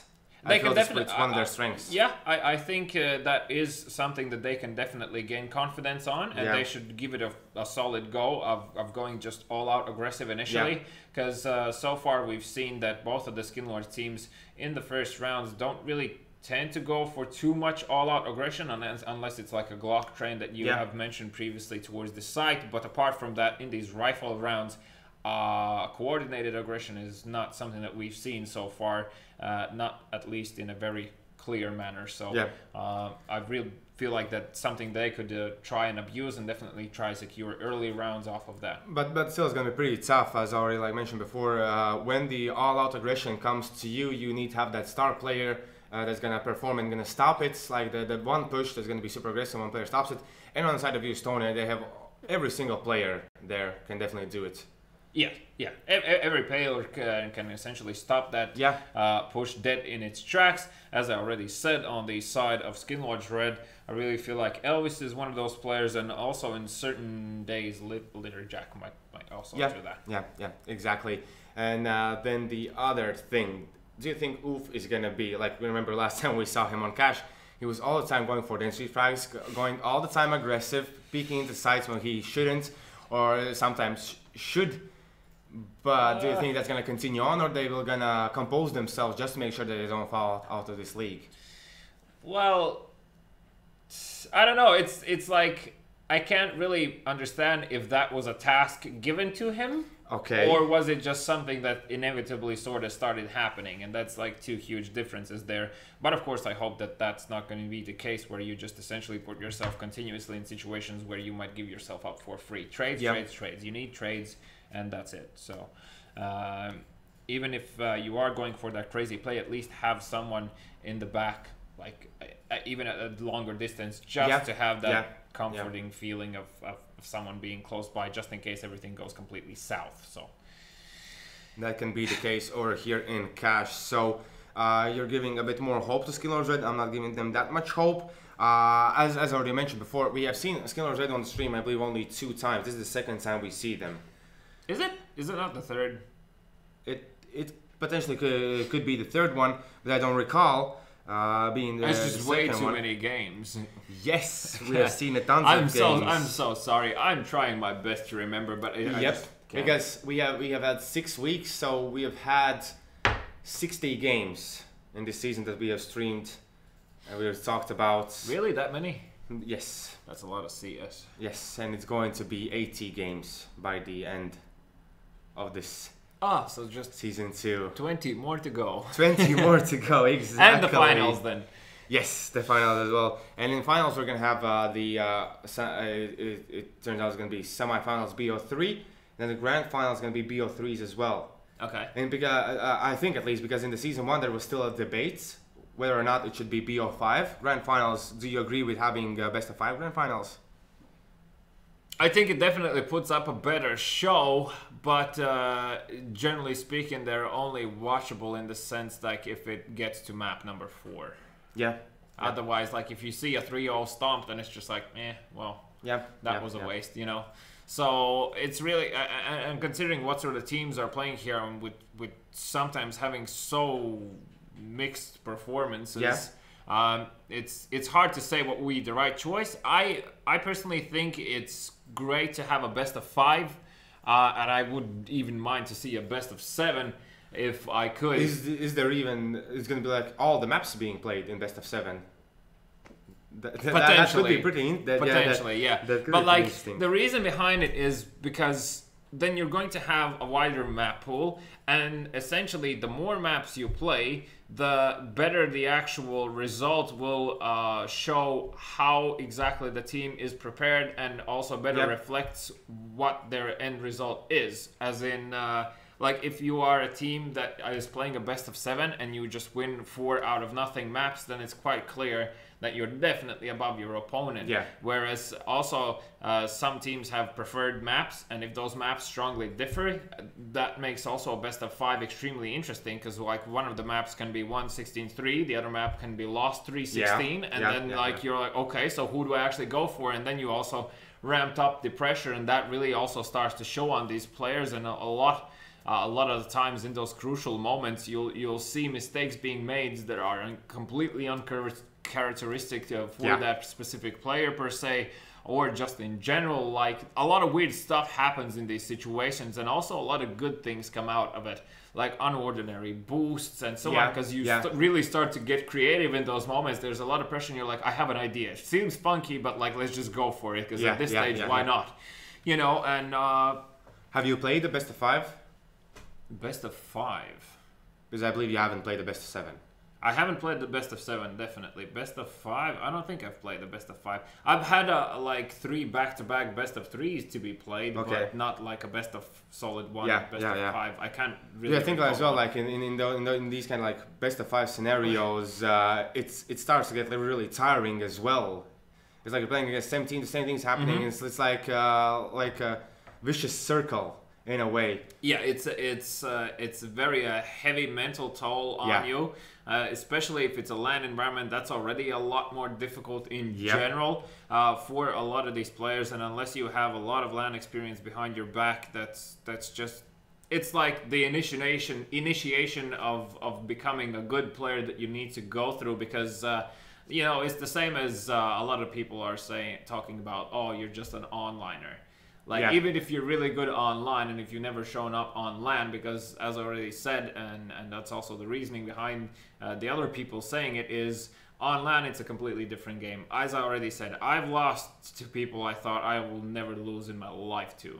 And even like in a very humiliating fashion. So you really need to dig deep in those moments and really gather yourself, remind yourself why you are there, why you are doing what you're doing, and try to just be rational about also your decisions. That's one of the hardest things to do in LAN, whilst a lot of people think that communication-wise, that's definitely better, I would say, on LAN, because everyone's trying to give as much useful information as they can, whereas your individual performance is a completely different story. So for sure, a lot of wonders have been seen on LAN, and a lot of wonders have been experienced, and it's just an awesome experience that I wish everyone would do. And if you have like a local LAN tournament happening, sign up, man. Just experience that stuff. It's something else. 6th and 7th October, there is going to be a LAN event happening in GOEXANIMO Esports Club.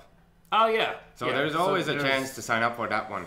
Yeah, and I'm sure in Lithuania and Estonia as well, there has to be like local LANs going on that you can attend. So I, as I already said, I strongly advise for anyone who hasn't experienced it yet, go do that. It will, if you are at any way interested in becoming good at a game, it will get you hooked on it. Yes, it definitely can. As we already know, like when I was casting GOEXANIMO tournaments while I was in the same building as the players. Yeah. Because I'm now doing it from home. Every time something crazy happened while I was casting, I hear through my headphones at the other room, there's people just going wild, just screaming everything else. All the emotion, everything else. I've lost my voice a few times. Yes. But yeah, I mean, I would still attend the LAN. Why not? If I would have the time for it. 6th and 7th October. I can't. Saturday, PUBG. Lays. Huh. You want him to replace me for another Saturday. I don't know. I'll probably have to pay the dude, but well, I haven't received any offers yet. Yeah. Okay. As at the moment, all the players are in the server. Both teams are ready. We should jump into the 9th round any moment now. And this is a map. For most part, I would say like 60-40, more so the terrorist side. I said it correctly, right? Yeah. I'm learning. That is good. Thank you very much. Let's just see who's going to take the most favorable side here. As we haven't seen too many, as we said, the prepared 9th rounds. And here, Axis moved in solo, and he hasn't gone down. Only now he goes down. But he's going to leave Elvis here alone, and Gaborik together with Uf will win it in the end. As you already said, like, people are looking for the player who is like out from the group. Yeah. That they can move on to, and Axis just gave them the opportunity there. Yes, exactly. Well, it's as I already said, CS works sometimes in weird ways. Yep. You do need coordination in these knife rounds, and of course, as already previously said, knife rounds, pistol rounds is definitely something that you really need to practice. Yep. More so pistol rounds than knife rounds, but make sure that you have at least like a clear idea as to if you're not practicing them, because that is like being a bit extra about the whole thing. At least definitely talk it out before the knife round starts, how you want to approach it. Exactly. As we're going to see now, all armor is coming out for the side of Estonia. One PT-50 picked up on the side of Skinlor's We're going to see Axis. Can he potentially use this one towards middle, as there is a player, Escaper, checking, but he's not being too aggressive with the peaks. As I believe, okay, there is one player boosted up as well. So Elans together with Axis are going to try to take mid control as it looks for now. And I really like this approach from Skinlord's Red. They have covered every single position where Estonia could potentially push. Yeah, and is Escaper lagging, or is it just my eyes? I'm going to check his ping. 41. Well, yeah, it's looking pretty okay, but still, it feels a bit shaky. It's not clean. He's like teleporting. Yeah, maybe he's okay, but the enemy team's gonna have problems killing him, and that is that's a tilter. Well, so 3 enemy players are gonna be heading out from Skinlord's Red towards this boost area, as they're gonna be splitting a 3 people highway, 2 people a main. Yuri needs to go huge or survive long enough here. He does find one, and Gaborik finds a second, as it was double player set up in the quad position. A bit of a cleanup happening from the side of Skinlords here, leaving only Oof and Raskarl to retake this. Axis also positioning himself in that connector, making sure he'll be able to flank if required, and he's starting to do just that. Will not spot any players just yet. He just saw one towards the wall there, and he's going to be trying to go for that knife.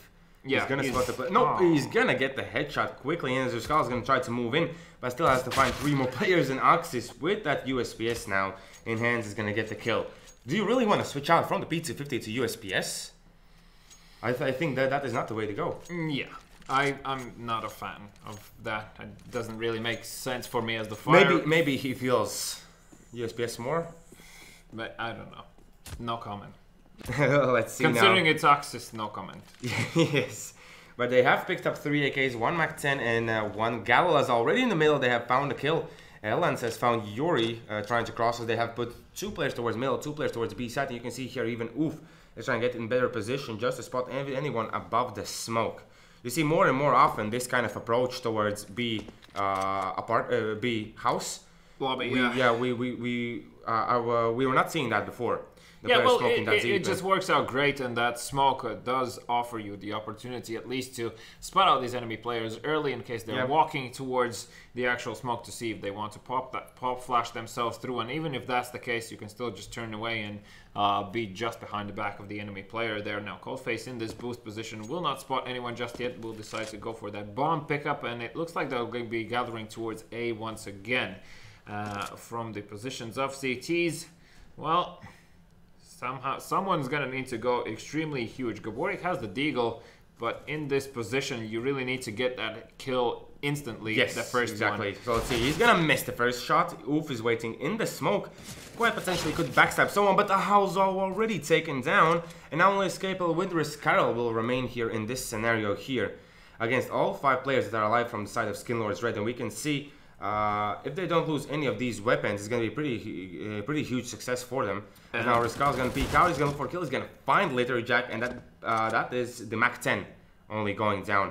And I like the fact that they're putting these players with MAC-10s, and at the moment Elvis as well is going to try to peek in first with the Gallo, so they're not risking too much with the AKs. Yeah, they don't want to give away these rifles, and rightly so, as Oxys now peeking into connector, wants to take this fight, will spot the player and will take him out, has only Escaper remaining here with the P250. Will be he is lagging. Yeah, he's lagging like hell. So it's just very weird. Yeah, as well, like the ping is okay, sort of. I mean, if his usual ping is like 9, then yeah, that definitely can be the case. As we can see now, the buy round not yet to count for the side of Estonia. Only 4 AKs on the side of Skinlord's Red and 1 Gallo. Let's just see. I really like when teams, I want to see Skinlord's Red in the next round go for the fast approach, like just running the side, just run and gun and find all the kills, and that way the dominance will definitely be established. Dominance will be established in that fashion, but you need to make sure that you have a very solid execute in the process. Otherwise, you're just throwing yourself into something unknown and potentially like really could lose it. Fox has to be careful as he's going to be peeked now from the middle as well. He's going to switch his position, getting a bit safer one as now the player is going to move through, and now he's going to look for all the kills that he can get here as he's going to find only 1 and Oof instantly with the kill back, and there's going to be a Lattelecom waiting with the AK here on top of the heaven as it's going to be Escaper finding the kill, but not only GOEXANIMO with Oof remaining, and Oof has found the AK as he almost finds the kill, and as GOEXANIMO pushes Coldface there with the kill back. So 3 kills for Lattelecom in this round is going to be 3-0 as we can see now 2 ops coming out on the side of Estonia. And why not? I mean, they probably want to shut down the enemy team early on, just because they have very limited utility, meaning they need to find free kills before they can actually go for trades.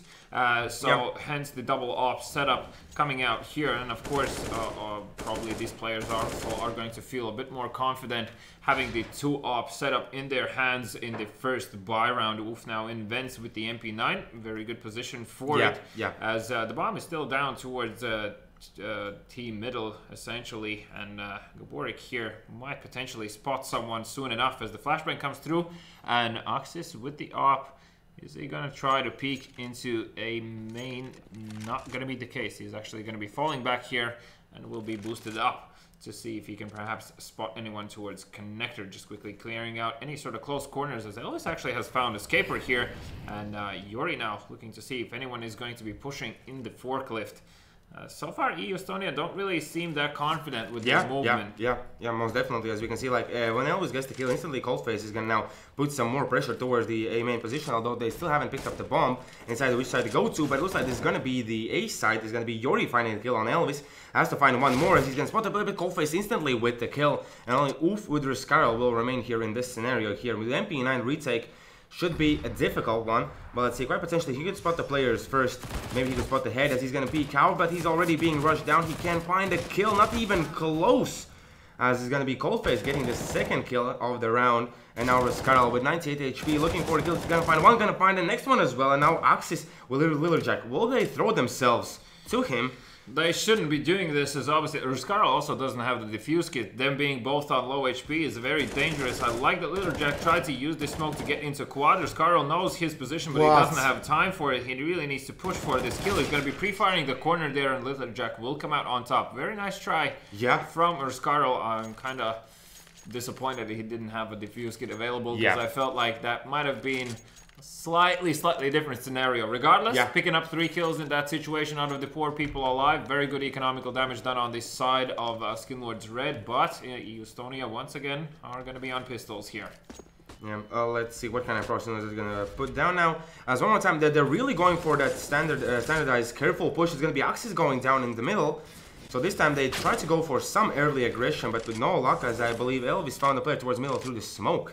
How in God's name did Oof still survive there? Because I saw a Molotov going down and also an HE grenade, and I believe there was actually 2 of them. So somehow the dude just evaded everything. Yay, I suppose. Still 4 versus 4 here. Gaborik's position is pretty good, but he'll be checked as Elvis sneaks in into a main, making sure those lockers are cleared out as well. So this is a bit different Skinlord's Red that we have seen before. Very organized, very calm and collected with their approach, being really good with it as well. We can see like all the movements that they do, it's basically figured out. And here it could possibly be Lattelecom going down with the bomb, but nope, Oof will not make it, and already information has been given out. There's still some players there. He's gonna get the kill, he's gonna look for more, but with the CZ it's pretty tough to find the skill, and Ellens is gonna come out on top in the end. So 5-0, and I'm kind of even getting worried that my prediction won't come true. I'm just thinking that Skinlord's Red probably knew I'm gonna be placing my bets against them, so they decided to troll or actually play seriously this time. Really? And then yeah, the result. that can maybe happen. You need to ask them after this one. Lattelecom has definitely taken some damage off of those flames, as being dropped down to 40 HP there. Yes, no luck for him. But as well, they haven't pushed towards B site, I believe, even once.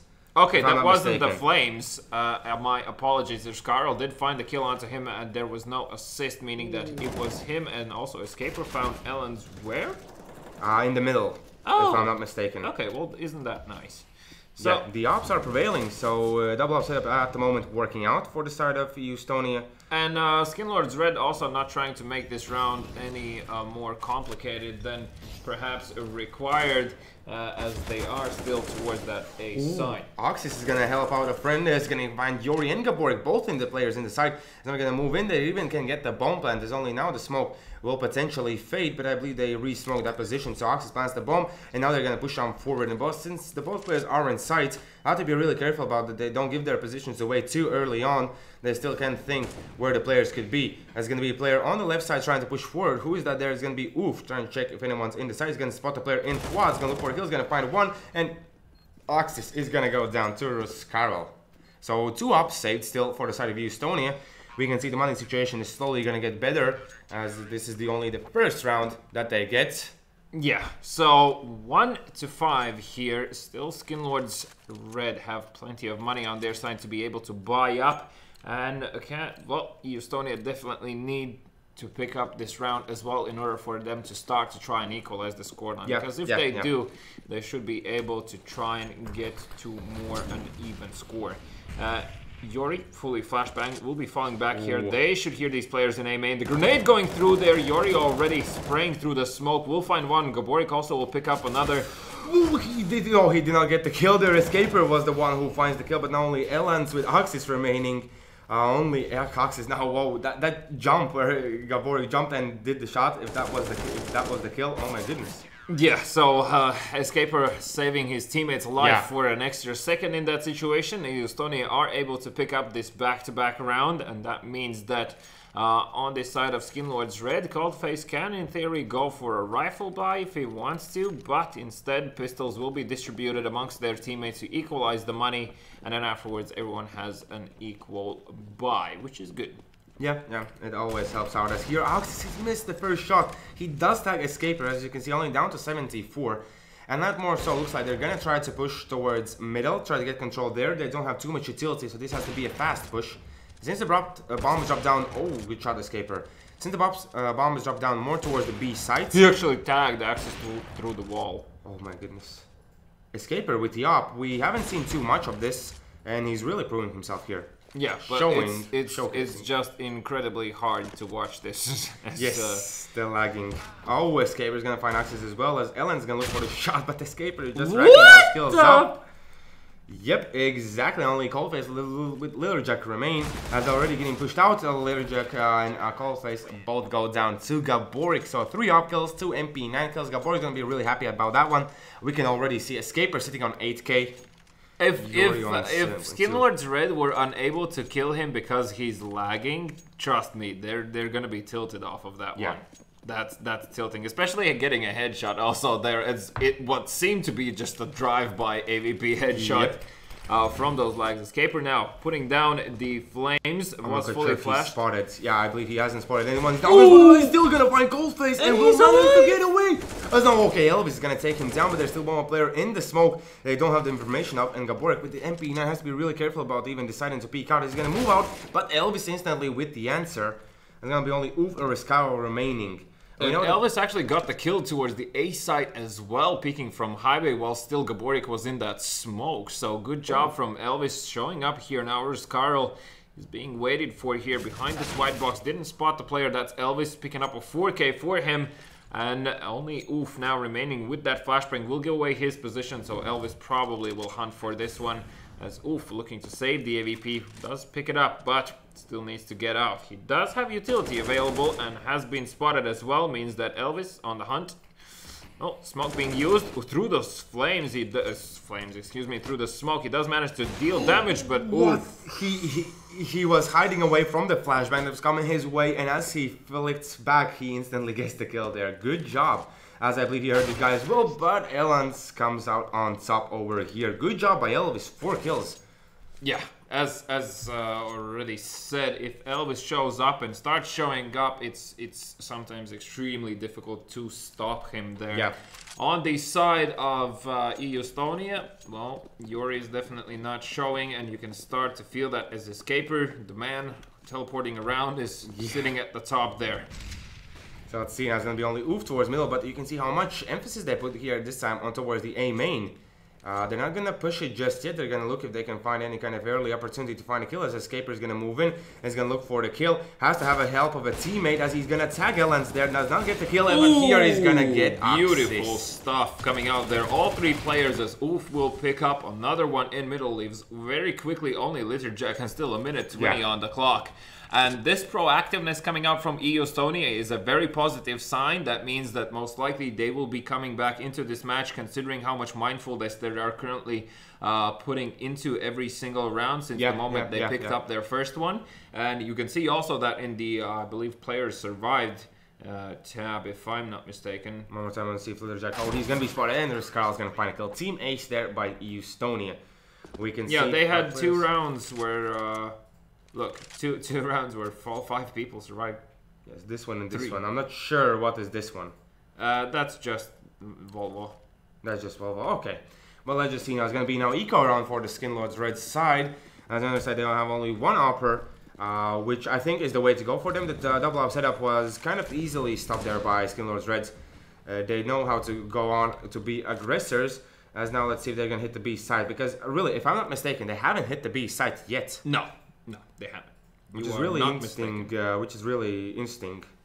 Well, B bomb site is a bit scary always to approach, and usually you need a bit of a distraction in order for you to go into it, or a really good spawn, and then you really just go for a fast execute. Now, if you don't have an execute, which you usually get by practicing, then that might be the case. Well, Riscaro will have the opportunity to go huge here. The flashbang definitely failed horribly for him as he spots all of these players. Will get 2, looking to get the 3rd. Has the opportunity to go for the ace there. Coldface will take him down. That is going to be a rifle retrieved on the side of Skinlords Red. 3v2 retake. Potentially the bomb planted as well.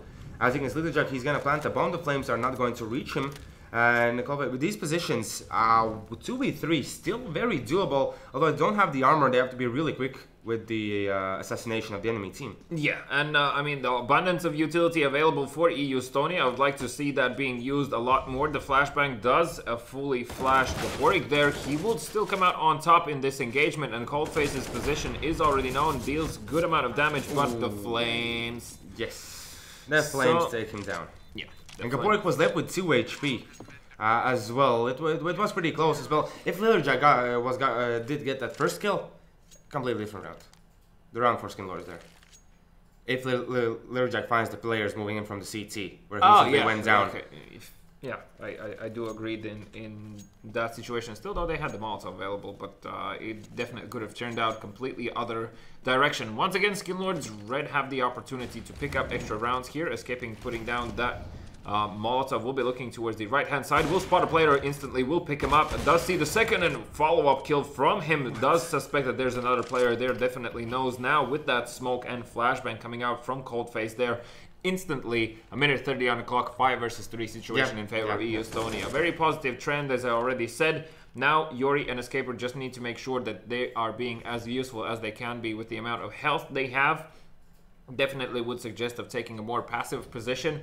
Like, the terrorists have no other option of really than trying to work together as a group, apart from perhaps like 2 people going one direction, and afterwards if one of the players from Skinlords Red are looking to see if they can caught out any like a mistake from the side of EU Estonia, which should not be happening. You can see the 2 players on B bomb center just sitting in sight, and rightly so.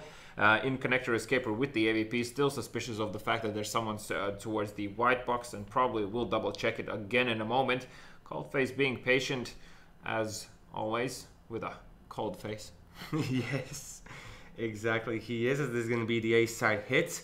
The smokes are going to come through. I'm going to see where Escaper is going to head, as Coldface has the opportunity to find 2 kills, but Yori, even with 26 HP, is going to find a kill back. Gaborik at least was cancelled out, and now we can see Escaper is going to take in a better position towards the site, as all players have rotated towards the A side. Now it's going to be hard and tough job for Axis and Elvis G, but if anyone can do it, these are 2 of those guys. But Elvis with 15 HP has planted the bomb. He's going to find a kill on Escaper, but instantly Ruskarl comes in, is going to find a kill back, and with 3 players surviving, the game is going to be tied up, and EU Estonia now can make it their own, as it's going to be a pistol round for the side of Skinlords Red. Yeah, so a pistol round once again. And scoreline equalized 6-6. Still though, playing on cash, 6 rounds is definitely something that you can work with. Having on the terrorist side, ideally you would want 7-8 to make it a bit more easier, because if you lose the first round, then afterwards the side switch is just going to be a bit more punishing for you. Ellens now with the Deagles is unable to get Escaper once again, and Escaper will be left with 58 HP though, so it's not like he's completely invincible. Still though, a bit more aggression towards B here coming out from EU Estonia, and I would say it's a bit dangerous considering you're facing Deagles in that situation. So I believe Coldface was, Coldface was part of the Molotov is going to come through as well, has to get away, but he can't, as Gabor is going to find him, but there is access to trade things out. So 4-4 situation as the bomb is yet to be picked up. Now, like, we haven't seen Skinlords Red get the kill and instantly move to a site. Like, in this scenario, I think they should have gotten the kill towards A, and instantly Ellens, together with Elvis G, could potentially try to get the kills towards the B side. As we can see, there's only 1 player there in the site, and Ruskarl waiting in CT. Yeah, well, they probably don't have information about that, as they so rarely have hit B bomb site that they don't really know how these players approach it. And that's also one of the difficulties when you are on the terrorist side. If you don't hit a site a few times, it's going to be hard to predict where they actually enemy players are going to be here. Oof, has the opportunity going huge, does find 2. Can he find more here? Here's the player reloading, will draw his pistol as well. Elvis will come out on top of that. So and one more time, the bomb's going to be planted. This situation is going to be 2-on-2. And now with the AK in hand, and he has the armor, so no aim punch for him, but with 36 HP, basically 1 bullet and you're down. So let's see how this one's going to work out for him, as they're not going to push out just yet. If he peeks out the right time, he can potentially find a player in heaven. Yeah, well, very doable for Skinlords Red here. Force real opportunity, as I say that. Escaper will take down Elvis here, and only Ellens left alive. Needed to hit that shot desperately. Oh. And didn't work out, as Yori will be able to defuse the bomb with having the defuse kit in hand. And now, EU Estonia taking the lead with 7 rounds. Yes, we can see Escaper's moment with 14 kills, and he has only 6 deaths, and you can see that in his money. He's really dying with the op. I'm not quite sure if that's the lags that are allowing him to stay alive. And as I already said, like it's definitely something tilting to play against, especially if that player also performs. You're like, okay, it starts to get to your head, and you really start to focus on the wrong things. You're starting to think about what the individual player is doing instead of trying to understand what the enemy opponent is, like what the opponent in general is doing, and then playing off of that information. So it can be very distracting. Ruskarl here, tempted to peek as Escaper finds the kill. Ruskarl did give away his position that he has pushed there, meaning that Axis will be checking for this flank, and he should hear the actual reinforcement come through there as well. So Skinlords Red right now know that B lobby has been taken, leaves only middle and A as an option, and Gaborik just instantly punishes Elvis through the door as the first bullets start coming through here. And it seems to start to fall apart here, and as I say that, Elens will find their Scarl towards B. But two ops towards the A sites are doing wonders, as both Coldface together with Axis have been shut down, and only Elens remaining here, and he's going to be the unique player in middle, and it's going to be Yori coming out on top in that scenario. And now we're going to head into the last round of the first half with the buy on the side of Skinlords Red. And whilst it initially looked worrying, seeing how EU Estonia are approaching these rounds right now, okay, they're not really that super clean, but they are being very proactive.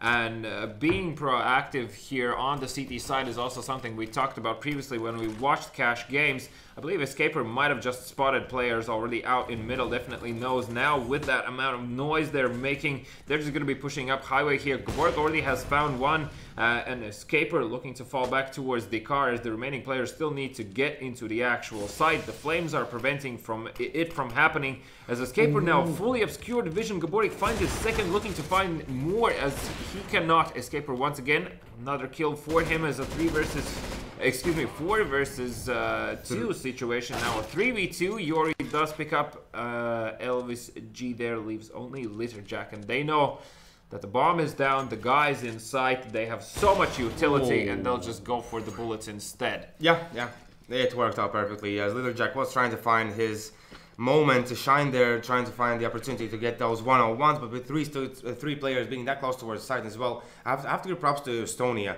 When Skinlords Red hit the site, the rotation's very fast. Yes. They get there very fast, so even if they get like the first few kills, it's like there's a player there and they can't really stick and get new positions. They still have to be like put in the sight. And that's why fakes work. Exactly. Especially on this level. A lot of the teams will focus on what you're doing so much that they'll forget even that the fake is an option. And only once the first fake starts to happen, then you really start to pay attention as to how these smokes are being put down, how the execute is happening, and start to base your judgment off of that. We're going to see actually 3 players towards B from Skinlords Red, and Ruskarl already will find Axis in connector. You can see that the bomb is towards A, and essentially there's only one man there. Now on the rotation, Helens will be looking to see if he can rotate away, but now these 2 players making so much noise towards B from the side of EU Estonia that the rotation is still not there. And Ruskarl looking to pick a fight as Elvis now will finally put him out of his misery, but this does mean that the A side is completely taken, and Latterjack now will find Gaborik there.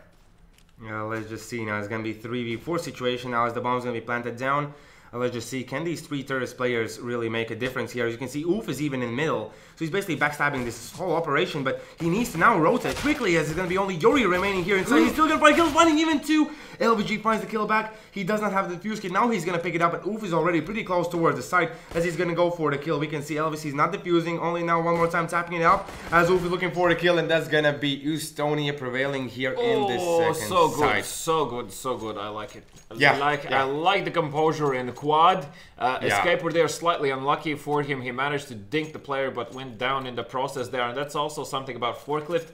Like when you're going to see a situation where already a few CT players in a post-plant situation have gone into the actual site, you are going to feel tempted to peek or over-peek in that situation, whereas a lot of the times just staying alive is the better choice there. Now Ruskarl with the Savda shotgun, looking to see if he can spot anyone up close.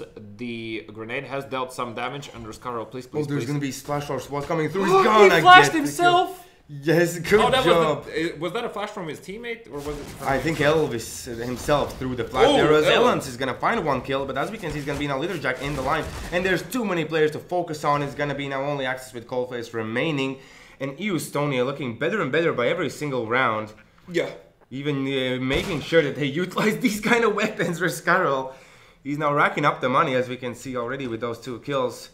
1.8k in his bank, but Axis is now gonna find a weapon and try his luck. Yeah, so the sawed-off shotgun has found 2 kills in this round. Let's see if the change of side for the weapon will do any benefit for him, as obviously he'll be saving this weapon and also the CZ for the next following round. He does have head armor as well, so really needs to stick to what he has and try and survive as long as he can. So, in general, the change of pace for Estonia and in composure has worked out pretty good for them. I really think that this should be a case where they should be able to continue the trend, and actually Yori found Axis there as well, so he didn't even manage to save that. No, I would really want to see sawed-off shotgun on Axis. It could have been fun, because it feels like this game is now completely thrown out of the way of Skinlords are taking it.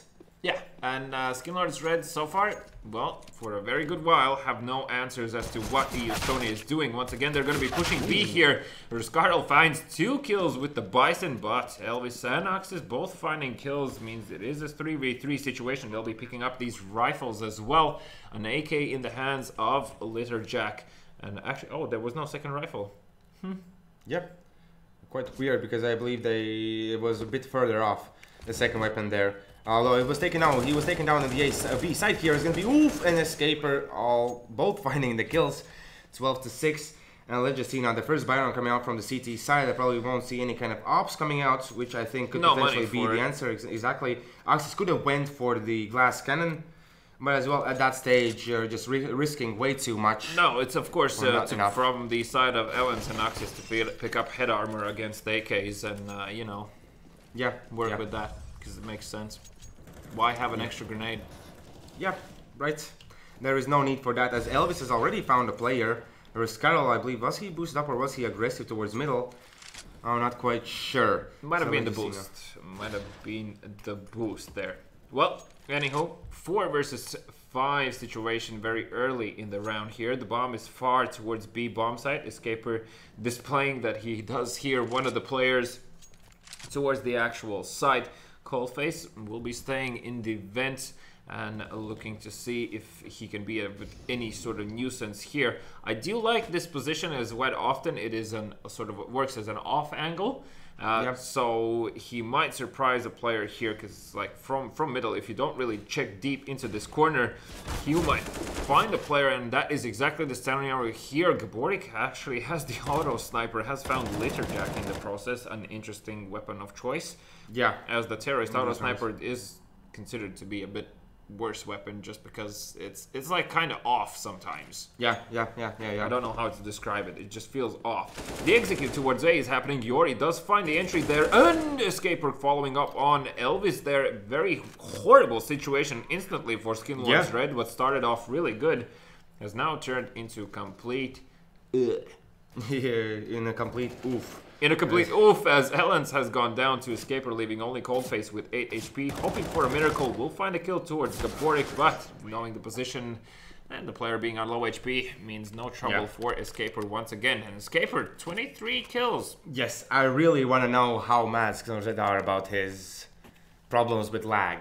Pretty mad. Pretty mad. Pretty mad. That could be the case, because they haven't won a round. I will now count it. 10 rounds in a row, they haven't won it. Like, not even once. It's just, at this stage, if you can't find the answer, no tactical timeouts coming out as well. Yeah, well, kind of sucks, because my prediction won't be coming through. Maybe. Most likely. Yeah, there's still, of course, a chance it's going to be finding the player towards... Ruscarl, sound off. Let's go. Let's go. Can this work out? It's going to be Ellens finding the kill, but instantly Ruscarl comes in with a sawed-off shotgun. Can he find more kills, as he's going to try to battle it out here against Elvis? But Elvis plays this one kind of perfectly, hiding until the very end here. And now he's going to find the kill, but Litterjack's going to find the kill back. But still, pretty fun situation. And a comical situation, but in all seriousness, Estonia have 3 players down on their side, and that's very bad when you're on a full buy against an economical round, because as we already spoke, 2 players surviving for the terrorist team is okay, but definitely you could have done better. And Escaper potentially here, if he goes down, oh, they might even actually get the defuse through if they have information about Oof's position. Ooh, but they find Escaper. Axis, they're boosting up. He's gonna find the CZ and he's gonna even find the op in a sense, as he's gonna go for the defuse. And now Oof running forward. He's gonna be spotted. He's looking even for a kill. That's the wrong kill, guy. He's gonna deny the bomb defuse. He's gonna get back all the way around the smoke. Little still gonna find a kill, but is there enough time? I believe it could be like just last second defuse there. Might be last second defuse. Is it going to be? It's worked out. No, it worked out for Skinlord's Red. So 13-7, they get the round back. But as we can see from all the rounds that Estonia won on the T side, they still have the money to go for the buy, and they all go for Mach 10s. Whoa, what? Are you just gonna straight up rush B? Might be the case. Escaper does pick up the off. There's a P9. Okay, yeah, this is a B rush. This is a non-stop. Don't release your W button. Don't release your mouse 1 button. Rush B scenario. And Ellens, are you ready for this, my man? As you definitely hear them trickling too. The grenade is way too late. Ellens trying to pre-fire, will be taken down here. Axis now needs to be huge, as the Molotov will prevent him from coming through these flames. Litterjack struggling to find that kill towards Escaper. He will be blown up inevitably by that grenade there. Someone already coming from vents and B lobby. That is still Axis trying to be a nuisance here. The bomb will go down, and I mean, oddly enough, this rush might just work out. Coldface, however, will find Yori here. It's more difficult than it seems. It's going to be Gaborik finding the kill on 1, looking for a kill on Coldface as well. Coldface is going to still prevail with 2 kills now in his bank. Room for the 3rd one, but Ruscaro with a P90. Lol. And they leave those weapons. Oh, okay, Ruscaro leaves the P90 and Oof stays with the op. Just lol in chat, like, seriously. Yeah. Are they all going for P90s now? No, they're not going for all P90s. Please tell me. Okay, at least they come on, Escaper is a spoiled sport. That could be the case. It's gonna now this time head towards middle. It's gonna be Axis here, greeted by them. It's gonna be together. They're gonna find a kill. Litterjack's gonna find a kill back by the Escaper. So at least that op came in handy, as the mid control is gonna be taken 3v3 situation, as we can see, and as they're even trying to find their luck towards checkers as well towards B side. It's not gonna happen. And Coldface with this deagle, I'm not sure how much he hears, but Ellens hears plenty towards highway, so now let's see if it's gonna work out for them, as Coldface is already looking for a kill, but the flash coming through, they have to get back. They can be too crazy here. Escaper's gonna find a kill. Coldface with the shot into Yori is gonna be 2v2 now. Yeah, so Escaper with the AVP still can be quite crucial here, but obviously needs to get into a main if that where the bomb plant is for. He'll be checking that wall position, will find Coldface, leaves only Elvis. He does have the defuse kit, and a very doable situation. Needs to go for this considering the scoreline, which is 14-7 here. Yes, let's see how this one's gonna pan out. Oh my god, I sneezed. Bless you. Thanks. Bless you. Jesus. So now let's see, can he get those kills? Gonna find Oof, but he has no idea where Escaper is. And that is Escaper getting the kill and the 15th round on the board for the side of Estonia. And now this could potentially be the last round of this game. As we can see, the money situation for Skinlord Red is not there, as they forced the previous round. And they're gonna be forcing this one up one more time, and they're going for the auto snipers. 4 auto snipers and 1 up. Well, you can tell that Estonia are in a good mood and really feeling it at this stage. And in order for them to lose this mentality, something horrible must happen. Yori now peeking with the auto sniper, is considering that someone already might have made it through, as now Axis needs to be careful, as they're getting tagged up here. But I believe just now it was Yori giving away that he has this kind of weapon. Escaper's gonna wait, as they're gonna find a Litterjack there. The players towards A main, and they're gonna come out. They're gonna meet Escaper with his op in hand, as they have found even Coldface, who is pushing forward as well. And this is just Skinlord's Reds. So they're doing their thing, as just dying, not even getting any kind of chance to get those kills. And I can't believe that this is gonna work out. All these auto snipers.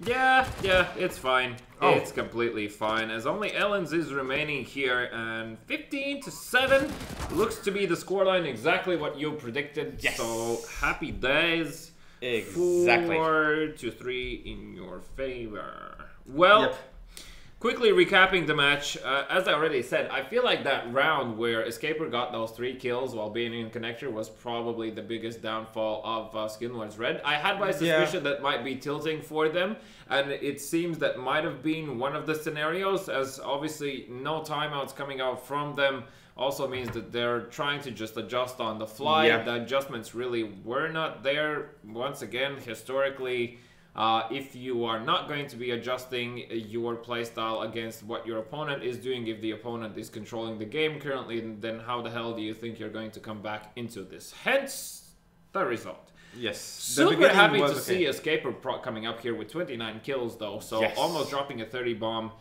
We can essentially say he dropped a 30 bomb. I mean, I just hope that it was all smooth on his screen, which would just make it so much worse for Skinlords. But there we go. There are also some players who just learn to play like that when everything is like falling apart. I remember my first Source experience with still a very bad PC. I turned it on, I had something like 34 FPS, and I was just like, I can't even. No, that's not gonna work out. Well, anyway, this match, same as the first one, you can't really say much here. I mean, there was nothing super unique coming out from these players apart from EU Estonia. I'm very happy to see that they were able to capitalize initially off the mistakes of what Skinlords were making.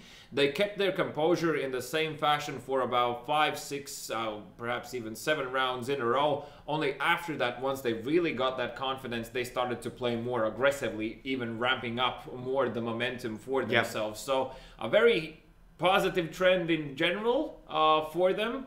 Unfortunately, perhaps slightly too late in this tournament, but hey, still confidence boost, one thing. Second thing, you can still fight for positions a bit there. And they were in the 12th place, so at least they're making sure that they're not going to fall back into that bottom four. Yeah, just save yourself the qualifying process for next season then.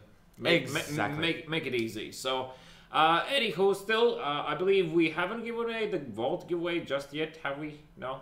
We haven't. So type in the chats, #Vaults. Be sure to subscribe to our YouTube channel, and we're going to give the giveaway in the next game. But now a small break, and when we come back, Mighty Wolves against Skinlords. Go big, go boom, with guns of boom. Like the sound of big booming 4v4 friend fragging action? We'll fix you up. Go big, go boom, with guns of boom.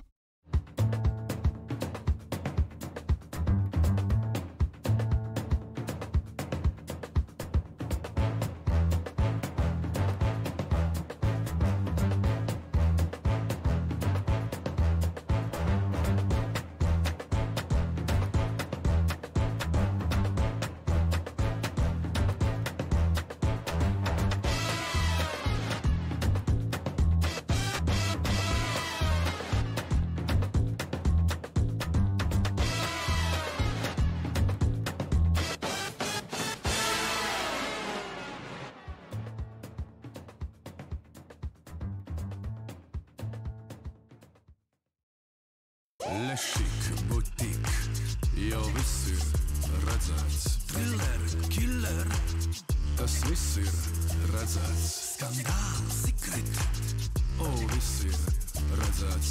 Creepy, crazy, jā, viss ir redzēts. Pārsteidz mani, pārsteidz mani, pārsteidz mani, un tagad pārsteidz mani. Lūdzu, jaunā Helio interaktīvā televīzija nomaina Lattelecom ITV. Televizors, tālrunis un planšete darbojas kā viens vesels. Tagad pārvaldi un aizraujies pilnīgi jaunā līmenī. Izklaide progresē. Helio.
And I had no intention on falling in love with you.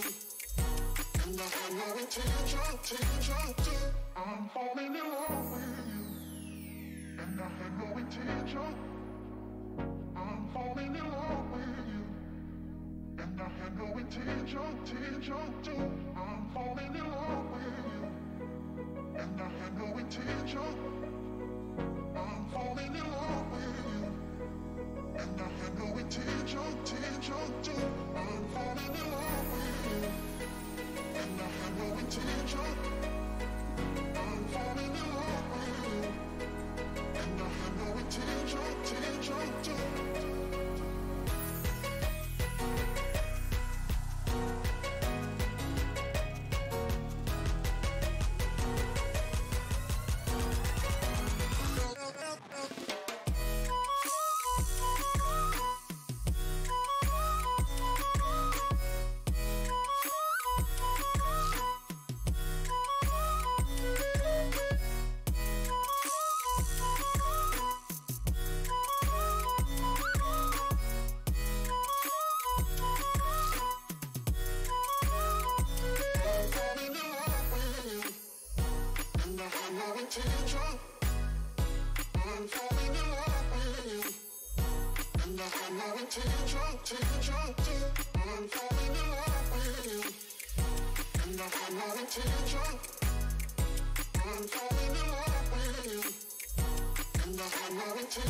to.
You can change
never dare to find if you and I didn't collide. All I wanna do is stay. You've taken me by surprise. You brought me back to life. You didn't even have to try. All I wanna do is stay. Yeah, I'm flying away to the birds in LA and I won't be back. But I promise to you that the miles in between us will never change. The nights we stayed up, it felt okay. Turning to love a million days wouldn't be enough, so I can't stay. All I wanna do is stay.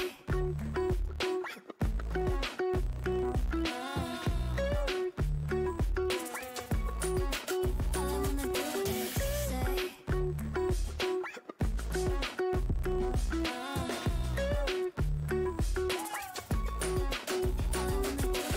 stay. Every time I say goodbye, missing you is hard to hide. But baby, it's worth the price. All I wanna do is stay. With confidence in your eyes, you've taken off my disguise. I'll never leave that behind. All I wanna do is stay. Yeah, I'm flying away to the birds in LA and it hurts so bad. But I promise to you that the miles in between us will never change. The nights we stayed up, it felt okay. Turning to love a million days wouldn't be enough, so I can't stay. All I wanna do is stay.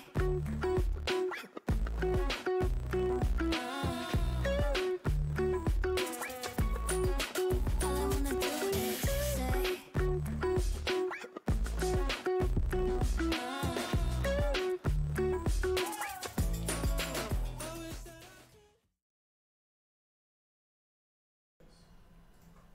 Welcome back. We are here with the last game of week 6. We're gonna see this match right here. I'm gonna cast together with we. Everything is set. Who's gonna play? Mighty Wolves versus Skinlords. Skinlords. Yes, exactly. Let's check out who's gonna be in the lineup. Over there is gonna be for the side of Mighty Wolves, Emistu, Kakaho, Keen, Falaric, and Deck. And for this kind of side of Skinlords, we're going to see Rod, Displex, Udris, Captain, and Flushed. Yes, super important game for Mighty Wolves. Yes. As I already have mentioned before, if they want to get into that top 4, no more mistakes basically are allowed. If my math is correct, if Alaklatch lose next 2 games, and if Mighty Wolves go in 1 game into the overtime, they're still okay. Okay, I'm not gonna dive into the math there. I'll just believe you. But yes, still, regardless, for Mighty Wolves, obviously they want victories. They want all victories. They want victories if possible in regulation time with the maximum amount of round difference. Exactly. As at the moment, as we already have spoken, there is still battle between 4th and 5th place who's going to be in those grand finals. For Skinlords, unfortunately, they won't be able to make it there, but they still have something to fight for, and that is pride. Exactly, and with all the hard work that they have put in, this game should be an easy one. In all seriousness, they do have the option of fighting for more monies. That means like positioning still is important for them. Obviously, they will not be falling out completely out of the actual season, meaning like they don't need to qualify for the next one most likely here. So in general, map that is going to be played is going to be Inferno. We know that Mighty Wolves definitely feel comfortable on Inferno. For Skinlords, can't really say. I mean, it can definitely work out in their way. They definitely have the players on their side that can shine on this map. And considering once again Inferno, a map that is control based. Yes. One more time, Banana.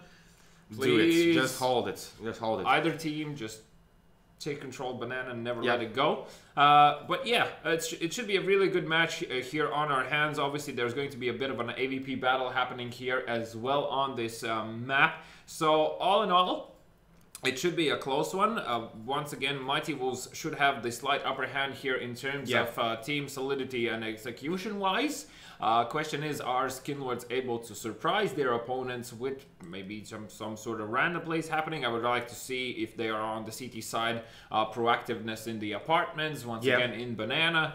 So like if they lose control of Banana, then I would like to see in order that on the other side of the map they still have everything in control to an extent where they know how many players where are. So still in that sense that can be even grounds for both of these teams here. Players to stand out. I'm gonna instantly pick Deck. For Mighty Wolves, I think he's been quiet for a while, and if there's a moment where he needs to come back with full force, it's this one. Where everything is on the line.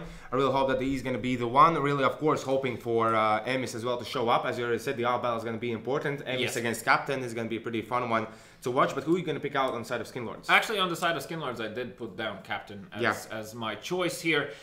Just because, well, first, he already has a highlight from Inferno here in this season of BSL. That's one of the things, but mainly because if you really have a good AVP on your side, and if you are on the terrorist side, that can really benefit you having the opportunity of getting these early picks that will force the CTs to be playing 2-on-2 on either side, and if they're not going to have banana control from the B-bomb side, that also means that it's just more and more terrible news for them. So I really hope the Skinlords are going to try to go for a lot of fakes, because Mighty Wolves, they're one of the team, when they read the game, then everything is fine, but at some moments they tend to over-rotate. Yes. So I'm really curious to see if Skinlords will be able to play with that aspect of Mighty Wolves. But in all honesty, if Mighty Wolves start off strong with the control over the map, on either side they start, I have to say I don't see too many chances for Skinlords to make this one theirs. True. So for quick reminder though, if anyone who hasn't entered the Baltic giveaway, once again, you still have the opportunity to do so. So just make sure you are subscribed to the channel, type in #vote in the chat, and if you win, you're going to message us on BSL at BSL.pro. I hope that was slow enough for you. And heading now into this match, one other thing is I would like to see Skinlords coming out with full fire here, same as we talked about Skinlords Red in the previous map. One of the ways how you can try and throw off your opponent is with all-out aggression, especially if they start on the terrorist side. I would like to see fast rounds coming out from them initially, just to establish this early dominance, then and afterwards hopefully they'll be able to transition with that into the actual buy rounds as well. So they definitely have very even grounds in the first round. When it gets to the actual buy round, then it might be a different story, because it's going to depend on how much utility the opposing team has and what they're going to do with it. Exactly. And at the moment, in our prediction game, which is happening, which you all know, so we predict games throughout all the week, and then at the shameful Monday, we suffer, either both of us after this week, or only him. So my prediction is going to be that's going to be Mighty Wolves taking this game 16-9. Okay. 16-9. Yes, in favor of Mighty. Just because Skinlords, I'm going to say 16-6. Oh, okay. In favor of Mighty Wolves. You know. Okay. Yesterday's bashing hopefully was good enough for them to wake up, but if not, I would like to see them bashed once again. Yes, why not? Well, why hey, not? you need to be responsible for your own words. Hard work needs to pay off. And it needs to show. The payoff is late already, so if my time is correct, about 2 weeks late. So, please, wake up. Exactly. So now we know that the players that we want to look out for, we know that it's going to be very map-based. So here, the knife round as well. And one more thing, how many knife kills do you think we're going to see? As this is a domestic duel between the teams that know each other very well. I think we could... I'll say 2. You'll say even 2? Yeah, I'll say 2 knife rounds. Okay. Won't dare to predict from which side they're going to come out, but yeah. I'm going to say 2 knife rounds is definitely a possibility. I mean, Inferno is a map that allows a lot of lurking to happen, so... Still, exactly. All options. And I'm curious to see, we know that Lithuania and BESL Sports, they both really like when they play against teams that they kind of feel that they are a level above. They really put emphasis on mid control, where they just push in middle, they smoke off T ramp, they instantly check second middle. I really want to see if that's going to be the case happening here, because that is really like high risk, high reward kind of scenario here. Yeah, but that's exactly what I was saying. Like, if you are not going to be taking banana control, you need to compensate with that on the other side. of the actual map. Considering your reaction, I believe there's some good banter happening here in chat. They were saying that like you will lose money if you're not here inside anything else, and Flash was like, it's already taken away from us. It's already out. What's the difference? Well, if that is their position in this question, then I have no doubt about our predictions. As they're just probably looking to see if they can have a good old fun game. Yes, having fun while playing CSGO here in week 6, where almost everything is online, and Skinlords at the moment are not in the top 8, where at least they should be. They at least should be in top 8 when the season finishes. At least. No comment. No comment, but let's see how the 9th round is gonna go through, as all the players are ready. We saw as well, like Skinlords players, they were not too keen to focus on the 9th round, as they were just going in instantly. And here I really want to see if anything's gonna happen like that, but no, they're even gonna go for just the random approach.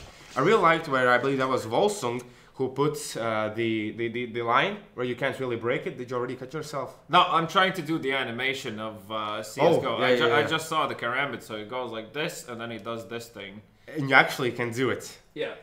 Practice makes perfect. Practice Remember makes that. perfect if you like dangerous objects. Anywho, Mighty Wolves have won the 9th round here, so we are going to be going live. Mighty Wolves, of course, starting the more favorable choice. That is the CT side on this map, just because terrorists really need to go sort of like if you divide the map in radar in half, terrorists really need to sort of go deep in order for them to even start to establish any sort of grounds. Essentially, that means that the CTs don't need to do much, therefore a more favorable side. Flourish here, spotting players, but will be instantly taken down, unfortunately for him. Keen now peeking through middle, not taking into account someone else might be there. So, as I already said, all-out aggression coming here in the first round can be a big payoff, and so far it looks to be, as Emis with the defuse kit is going to be here in library. Deck now with the flank through middle. Interesting position, but Emis needs to be watching out, as I feel like the first knife kill might be on the way. Yes, and there it is. Rav takes down Emis. Emis on the knees. Quite interesting. It feels like more of those are going to happen if it already is happening in the first rounds. Yeah, for sure. Someone will want retaliation, so that's probably going And because of that knife kill, Rav can buy full armor, full utility, AK in his hands, everything that he needs. I'm really looking forward to see if he can now come out on top in this round, as well as we can see there's going to be 2 Deagles, 2 CZs, and 1 USPS, as Emis is going to save for that off early on. Yeah, and right choice, understanding that the terrorists will have the upper hand here in terms of weaponry and economy off of that knife kill alone. Therefore, he needs to start saving very, very early on here. And of course, that does mean that from the side of Mighty Wolves, presuming Emis gets that AVP, I would definitely say that he's going to be the first man to initiate any sort of battle happening once the buy round commences. But we still need to get to that. Still, 3 players from Mighty Wolves here towards A. 1 in default position, 1 in pit, and 1 on the actual balcony there. So a nice setup coming out from them. Keen is of course going to be the man baiting the whole operation here, and Raw a bit suspicious about why nobody is peeking. Rightly so. They still need to understand if this is a stack towards A or not. Flashback going into library. Ra is going to be checking every single corner here, and finds the timing to move away as the first shots are being made here. And I mean, with the USPs, Keen is probably your best hope here for those kills. He actually gets a solid tag onto Displex, will be hiding away instantly. Now knows that the apartments are peeking him. Captain finds the kill and gets the second as well. Flourish now will go down. That's a 3K for Captain already early on here. Nice explosiveness coming out from Skinlords when it comes down to actually taking the site. And well played, Captain, already. So, Deck and Kokaho remaining here. Deagle CZ. No armor, so they're just going to be looking to see if they can get any rifles here, as Flashet did take a bit longer time to get that kill. Kokaha now will be heading into apartments to see if he can get into short afterwards and perhaps retrieve that AK. Yes, but he could potentially even get some more kills here, as I don't believe they realize that he could be here in the apartments. He's getting missed the opportunity to get Udis. He's going to push out, he's going to find a kill. He knows that there's one more person, but with 1 bullet, no luck for him, even though this was on 22 HP. Yeah. So, close calls, still Skinlord losing 3 players on their side. You can see that does reflect on their economy right now. They should be sitting on a bit more money there. Still, full buy coming out from them. 2-3 grenades coming out from the Mighty Wolves players. So those are going to be nades. Oh, yeah. Anyone? Free kill? Nope. Free damage, also essentially non-existent. Unfortunately, that is $900 out the window. Exactly. And now let's see, as the banner control is there for Skinlords, at least in these rounds, economical rounds, it's understandable to not be too aggressive towards these positions and just look for the position that you feel more safer on. This here is going to be M is baiting in for Flourish, who's there boosted up on the flower pot. And as we know, not everyone likes to check that position. So quite potentially, if they're going to decide to push towards this B side, Flourish can come out on top at least against one of the players. Yeah, so M is still looking to battle it out here, looking to see if he can land a dink. Actually did that on Flush. Raw does come in, help out, and Flourish, of course, will stay where he is at. The rotation has already come through towards the B bomb site, and now Skinlords, understanding that they've gotten a kill towards this site, will rotate away. Keen. Not hitting even one shot there against Udus, and it's going to be the A side is going to be taken. So now let's see, can this be flushed? With 21 HP, with Mac 10 in hands, getting all 3 kills. As one of the players are low, he's going to get Emis instantly first. He's going to look for more, but now the USPS are coming in and deck. Beautiful headshot there towards Flash, but already Ruff is here next in line, and now with the AK, he's going to look for his luck.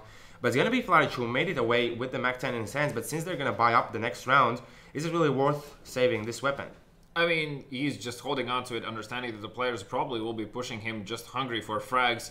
And now Flourish with the peek actually gets the kill onto Captain, still on 6 HP, deals more damage to Raw there as well, who's peeking him. And finally, Displex will take him down as 3-0, and the first buy round does come out. Money is on the side of the CTs in terms of AVP availability. Emis probably will be picking it up, having 6k. Of course, gets the armor and a smoke flashbang on top of it. And as already said, I would presume that Emis is going to try to peek aggressively here just to see if he can get any sort of early kill. Now, the spawn was not in his favor. Also, Captain with the AWP peeking towards Banana will not spot anyone. Kukaha also suspicious of the fact that someone might be close there. So now, Emis with the peek towards second middle. This was just sitting up for the smoke or the flashbang, as we can see, but as well, like, they're not capitalizing on that. Well, this, although with that flashbang, he kind of forces the players away from middle for a second, and then moving into the apartments means that probably no one heard him. Yeah, unless, of course, there's someone close in apartments, which is not the case right now. So, still a solid hold so far from the CTs, and also they haven't overused their utility. They still have 3 smokes available for them. One of them is going to be used just now around the minute mark, and this once again delays any sort of push happening into middle, unless the terrorists want to risk it, not knowing what will be greeting them behind the other side. Unlucky bounce there with the grenade for the side of Skinlords there. So still bomb down towards second middle. Displex, as you can see, Mighty Wolves are actually toying with the timings here, and Emis with this peak might just find 17 HP. He almost goes down, and now with the Molotov drop down there, he has to get back, but Keen already has found 2. He's looking for the third, but Rob is going to come out on top with this one, as Emis can't really peek out with the Molotov being put down there. And if they're going to hit this A side, 3 players already have rotated. So now let's see, will Emis find any luck, as even Captain with the AWP looking for, but it's going to be a Rav coming out on top. Now only Deck with Flourish remaining here, as they can look for a kill, but the full flash, Deck doesn't see anything. He's supposed to play towards Heaven's going to get the kill on him, but instantly Captain with the AWP is going to get killed back, and Deck had no idea. What do you mean? So close. He should have known. Yeah, he should have known for sure. Captain now in pit with the AVP in hand. Also, Kokaho in short doesn't have a defuse kit available. Knows that one player is in sight, and most likely does suspect the Captain is in pit. Question is, how does he get over? Actually, that's Captain in sight and Raw in pit. Yeah. Okay, exactly. that's weird. The Molotov also fails as Raw. Oh, look, what should have been his kill, Captain kind of stole it away from him. Still though, 4-0 coming out from Skinlords. Definitely a more convincing half than what I was hoping it is going to be. So that's probably going to be me suffering on Monday. Happy days. Woohoo, yay. But still, even with this play that Skinlords are now showing, it feels like they can even take this one forward. And even then, yeah, you're still going to suffer. Yeah, exactly. So good news for me. Yeah. So let's see now. One more time. Wait, did I already say yay? Yeah. Woo. V is very happy, but for Mighty Wolves as well, like, they're not being too aggressive with the control. Maybe here Flourish with the apartments push here could potentially that bullet do some nuisance. Yes, right next to his head. A landing there is now going to be Emis with the Deagle. Not the best position for Deagles. He's not going to find a kill. The stairs kind of messes up his aim, and Flourish now going to go for the backstab. He's going to give away his position, and Udris already knows what is up, so now it's going to be all on Keen here towards long. Although they're going to even go back, so they're going to take the bomb from middle, and then going to head towards the B side. It's going to be Kakaho waiting for them, and as Rav is just holding tabs on the play. This is essentially how Skinlords look when they're tryhard. Oh, but Keen still comes out on top. Kakaho here with a close position. 8 bullets, but he still can't find the kill. As this was going to find a kill against him, but you can see there's going to be one player low HP, but deck as well is really very low. And now with the spray, he needs to hide. Gets left with 7 HP, and that's going to be Udris with the kill. Yeah. And since they have picked up the AK on Keen, I think they're going to save this one up, and this could be just Flourish looking for any kind of exit frags. Yep, that should be the case. He tried to put in the bin the actual CZ there, didn't work out. I want to see him try again. Is that even possible? I don't know. I honestly don't know. You haven't tried it. Have you even played CSGO? Yes, I usually go and play with the chickens. Yes, because that is the way to go in CSGO. As now Flourish, no luck with this long range with CZ in hand. You can't really find a kill. You need to find a good angle. He could potentially find Displex there, but he does not decide to peek. So now we're going to see there should be an AWP coming out. They could potentially drop it for Emis there, but Emis is going to buy it up himself, so no utility for him, which is kind of worrying. When you have the AWP, you kind of want to have that strong pistol as well with you. It's just a comforting feeling. Obviously, if you're able to hit your AWP shots, then it doesn't matter. But so far, anyone pretty on the side of the Mighty Wolves has been relatively quiet. I mean, Keen stood out there for a round, but that was just about it. Now you're going to see a lot of Skinlords players, even with the bomb as well, going to be heading towards apartments. And Flourish with this spray through, looking to see if we can find free damage as the grenade drops raw and Displex down to half HP, and that is a huge find in itself. Yeah, and I think Flourish has no idea that players are now going to tickle out from here. He's going to look for the kill. He's going to find one. The movement is pretty good as he's hiding from the players, and he's going to find 3. He's looking for the 3rd. He's looking for the 4th one, but it'll be Emis getting the kill. And Captain in middle has not found any kill and any luck, left with 6 HP here. Only left to save the AWP. Yeah, Flourish abusing the fact that in order for the enemy players to deal with them, they need to walk up to the edge, and like that leaves them very exposed from the actual site. So that meant free reign for Flourish. Excellent control there as well in that situation. Picking up 2 kills. Emis also found one, and of course Keen finding one as well in the process. Captain now will be looking to most likely save this AWP. Is sort of tempted to see if he can find any extra kills here, because Mighty Wolves now winning this first buy round for them does mean that they really need to secure the second round after that, and any sort of extra economical damage what Captain was initially looking for here would have meant horrible news for them. Now still saving 4 rifles means that it is going to be a very minimal investment coming up from Mighty Wolves in the next one. So even if they lose this round, considering that Keen is sitting on 4,400 there, they should be able to buy just like do only 1 eco and then buy up fully afterwards. So still, in general, of course, Skinlords would like to have another round here. 5 rounds is definitely already something you can start working with on Inferno. So Mighty Wolves, really, you want every single round to go your way from here. And the question is, will we see the same as we saw the game before? That is a possibility, but with that moment, what Skinlords are presenting to us, this one round that they lost, yes, quite unfortunate with the position from Flourish and everything else. They couldn't really move out, wasn't really thought through, but it feels like they're going to even get more rounds on this side. Yeah, definitely starts to look like this. Now with this boost though, Emis peeking into middle, will not spot anyone just yet, and Ra will delete him. Wow, that is a good shot there by Ra. He's not finding the player as well. Emis, he does not see that position too well where Ra was staying. So that as well, that boost has its downsides. Exactly.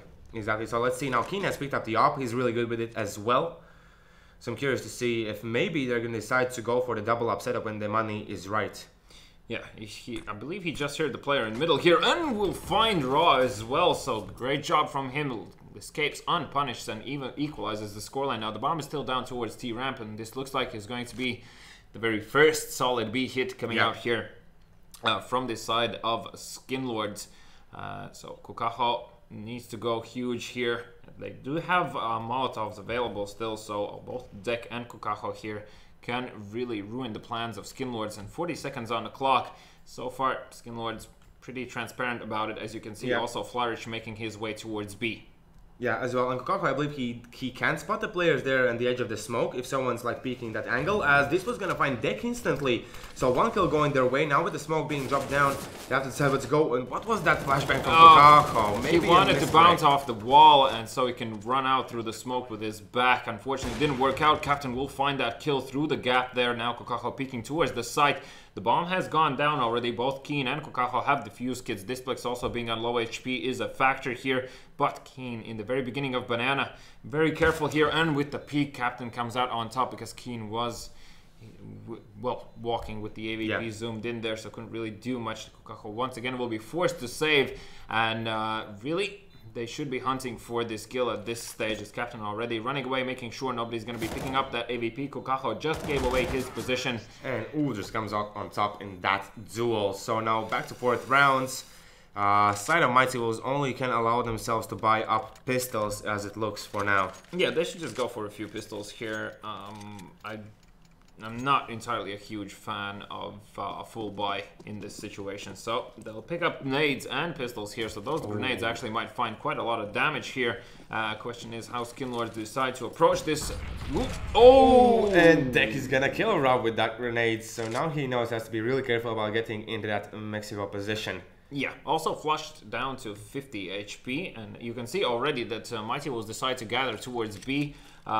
They will be also deploying a smoke to prevent anyone from coming in early here. And so far, Captain just banging through the wall, looking to see if he can perhaps land a lucky shot on someone there. As they're actually gonna push. So Captain finding the first kill here will go for another repeat, understanding where he is. Actually tags Deck through the wall there, finds his second, being an extreme nuisance, and with the help of his teammates will find another kill, as only M is able to take him down. You can see already this half-force round for the side of Mighty Wolves has worked out quite good. And potentially here, Vladic could find Flashed as well, who is on 4 HP. And now he's going to hear all the 3 players moving into the side. He's going to backstab them, and this could potentially go completely south. Let's look for a player. He's going to see the player in pit. He has all the information about him. And now pushing out from short, this was going to find a player. And Vladic, he missed his timing. Because now they're going to still figure out that someone could be towards short. Gonna try to peek out, he's gonna move in, and Flourish should 1 kill, moving on forward, but instantly Displex from the pit is gonna find the kill. Yeah, and that moment, as soon as that player got into pit, that's the moment where you understand you missed it. You missed the opportunity of being super impactful there, because him getting that free backstab would have meant that probably someone from the site would have tried to repeat quickly, and if the other CT player then attacks at the right time, he's able to get into the site and perhaps battle it out 1v1 with the bomb planter. So unfortunately, didn't work out for Mighty Wolves there. 1-7, pretty much currently the worst possible scenario for them. It's also they suffered a loss after they picked up around there. And now Skinlords are looking to really get a confident half in here. They're still trash though, so. Okay, but if you're calling a team who's winning trash, then what is Mighty Wolves? Well, no, like the difference is in the way how you approach the game, okay? Yeah, that's like true. If you train, you get plus signs. If you don't train and say that you are doing it, understandable. You'll get roasted. Understandable. But there's like as well that Skinlords, they're changing the pace from time to time as well, and it's really hard for Mighty Wolves to read it. In all seriousness, yes. Like as I said, that Skinlords now finally in a try-hard mode. Obviously, I've shown how switching up the pace and how having like a collected approach here, using the utility just to push the CTs out of middle. And if you recall on Inferno, as I already told you, if you want to fake A, this is the position you want to be in as the terrorist players. As you can see, the CTs have no idea what's happening there, and meaning that if a full B hit takes, there's only 2 CTs to take care of everything, and as long as the utility has been drained from them, that is going to be a very hard time. Now the rotation from Emis is already coming through here as all Skinlords players are gathering, and actually, Emis rotating away now. Someone should have heard that. And with that shot, he will be coming back as they execute. Comes through here now. Udris running into the side. The flames are forced Kukaho to run out here. 2 here as he's playing on the edge of the smoke. Still spraying through the smoke. Almost finding the next players, but the side's completely open. But as you can see, 2 players, even 3 from the side of Skinlords are low. And Aim is going to take a bit better position here, even hiding in the smoke. Not quite sure about that one, as all the players are now going to try to play from here. We're going to try to boost above the smoke. And retaking from ruins, when you see where the 3 players are now positioned from Skinlords, it's going to be a really tough call for them. Yeah, it's going to be a tough one, especially that Captain has a free peek towards CT. Captain finds a kill as well, and Displex Raw, everyone finding one. Yes, the fact that Mighty Wolves did not decide to like push in a bit more faster. The rotation was there, well, not completely late, but a bit late for the next 2 players. It just really didn't work out, and you can see now the tactical timeout is going to come through from Mighty Wolves at the scoreline 1-8. Once again, too late. Yes, again, like 1-8 scoreline, it's already pretty weird to see like this happening. And this, I believe, is the second time we see Mighty Wolves crumble like this. And I'm thinking now, we have seen when they decide to put 4 players somewhere else, they put Flourish in the other spot. So how really well Flourish is fitting in there? It's no, like there's no problem in that. It's just that they haven't once again told certain scenarios to him just because it would take so much time. So they're just letting the guy do his own thing, because that's probably going to be a better performance coming out from him rather than trying to enforce your own game style on the guy. As he's played now also playing in the CIS region, I'm sure that the approach is slightly different there towards certain scenarios, and in order to avoid any sort of also miscommunication or perhaps communication on a bad vibe happening, you just want to avoid that and like let the player feel as comfortable as they can and then just play around him. You should be able to do that. Now the Flourish will hear the player jumping into balcony here, and they're just trying to decide which peak they should go for, as the flashback does come through here, and Uj is still yet to peek as he finds Flourish now. Keen falling back here will find one, almost gets the second there, but with the help of his teammate, they will be able to find the kill there. So 3 versus 4.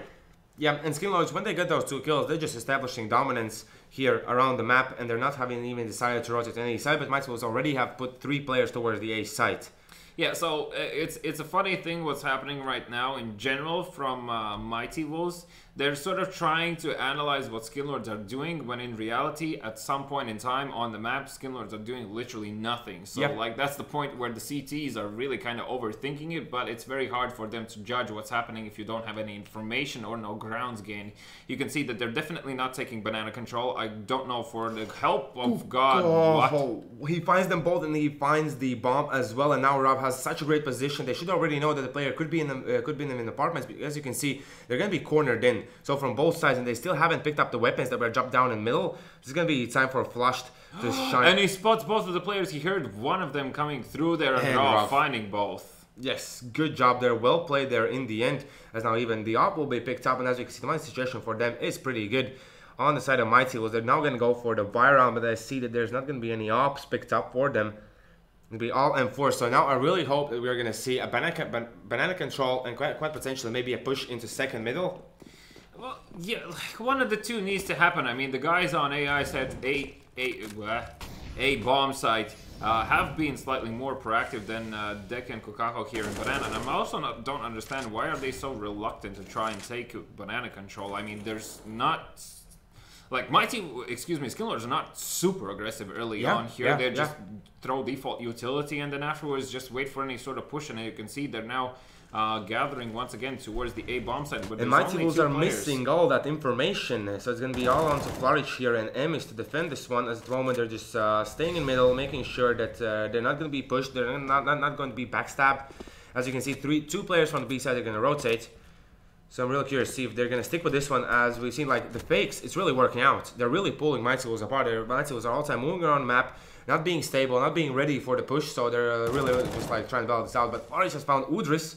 That's already one kill going their way. Now in the side, Emis is going to go down to Flush. Really thought this could have worked out, as now Flourish comes out. There was a full flash into Flushed face. It's now going to be 2 against 3, but still, this was going to find a kill, and Captain now with the op. Has to be really careful. The bomb is going to be planted. I really want to see how this situation is going to work. How does this was fine? Zucchini there.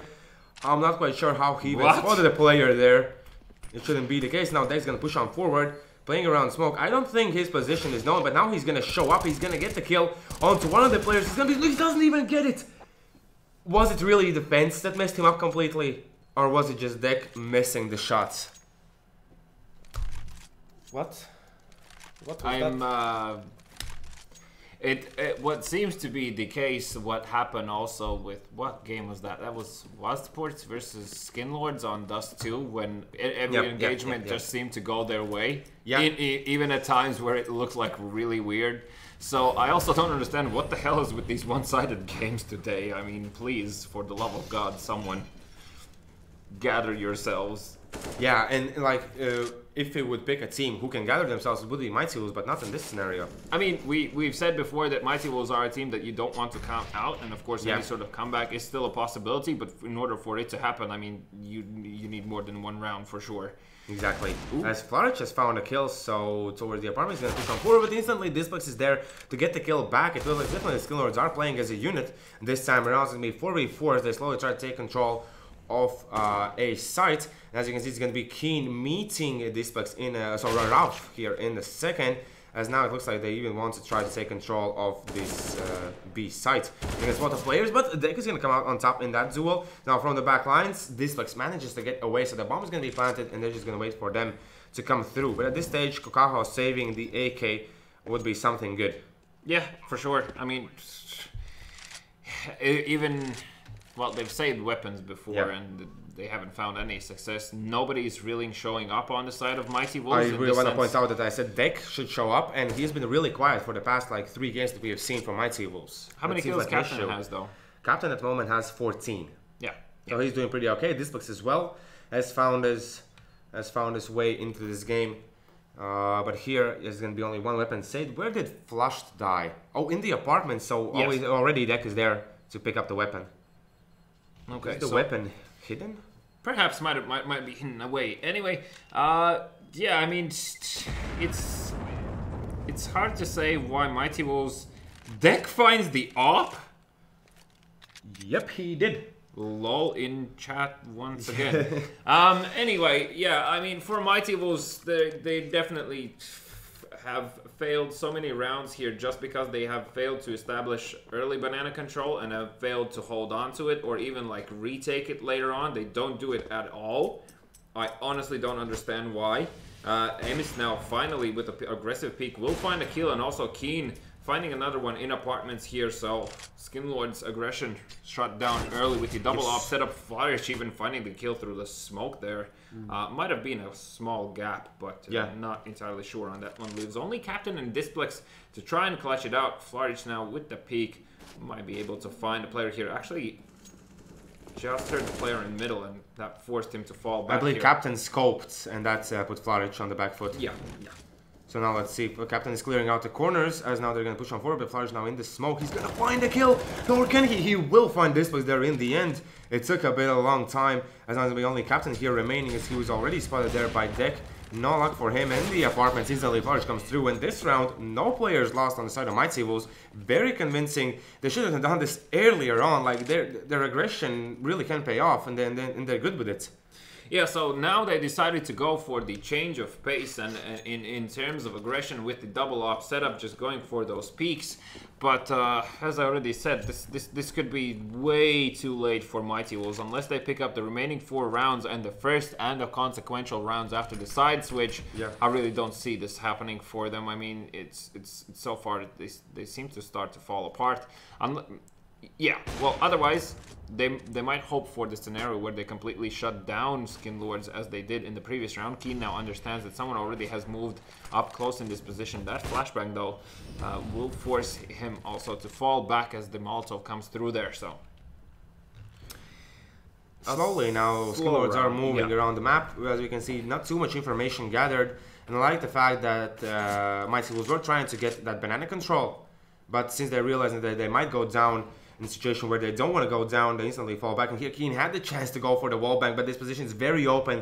It's definitely one and done. So I'm really curious to see how this one's going to be played out. As Keen's going to peek in. Will he spot the player there on the boost?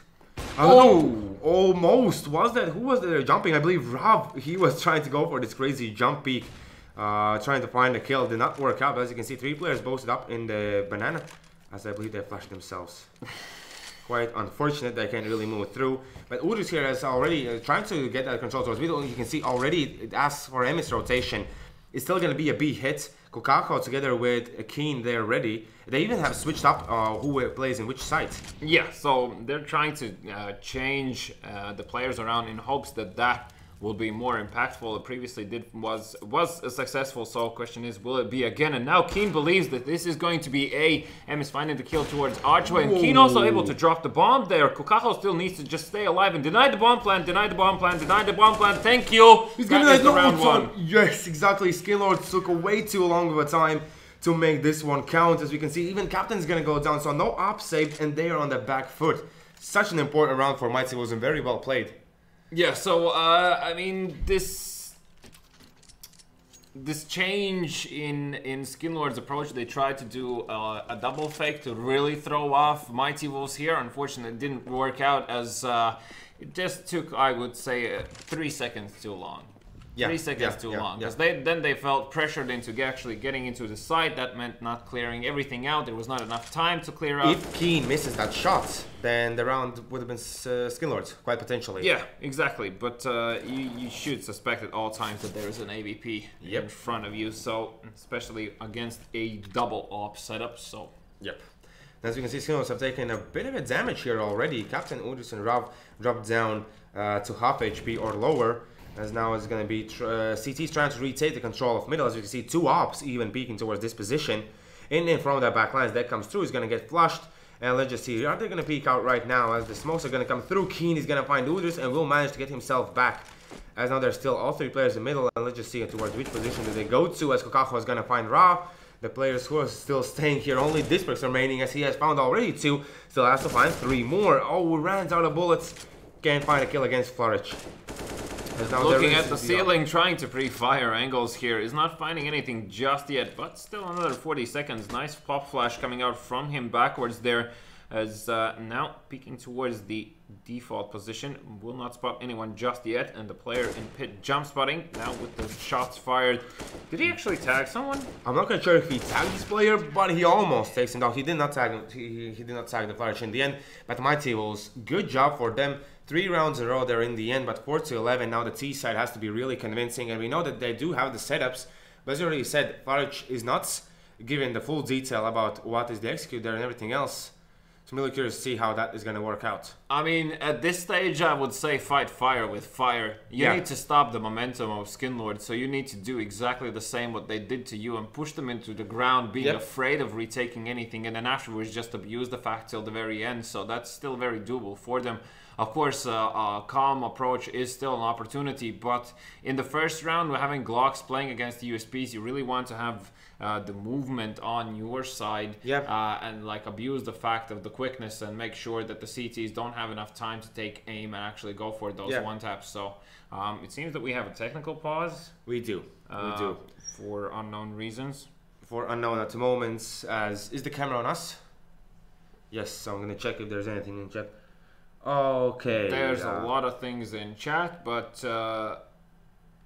okay, Kokaho's PC is acting up, as I can understand. At the moment. Hopefully he's going to fix it. And we can see now in the scoreboard as Flourish has 13 kills, so he's the one stepping up for Mighty Wolves. Another side Displex with 18. Pleasant sight to see that Displex being the pickup for Skinlords there till the end of the season for sure. I don't know what's in the future for Displex. At least he definitely justifies the fact that he's amongst those players there, at least so far in this game. Islan, not so much, but once again, that was against Wild Sports. That's a bit like... Yeah. It's tough to really compare or get any kind of information there. Just a bit. Yeah, because I have no idea how the finals are going to go. There's going to be Wild Sports, Lithuania. Like those two teams, they differ so much from every other team. Yeah, like the play styles. Yes. That's the beauty of it. Like you can really see how these clash of styles comes into play, which inevitably is going to mean that one team is going to quickly understand that their standard approach is not working, and then they need to adjust. And the question is, will they be able to adjust here? Yeah. So the problem is that if you have not started doing these adjustments throughout the season as well as in your practices, and this comes like, well, for a lot of teams with like a lot of lost games that they start to understand, okay, this is the moment where we need to change stuff, and then this is the moment when we need to change stuff. And if they are not starting to practice that trend here already in this season, not even to talk about their own games or agenda, what's happening like in ESEA or HLTV games or so on, then it's not like, how the hell are you gonna learn? Like, no, I highly doubt that, for example, Skinlords are sitting down and watching demos. For sure not.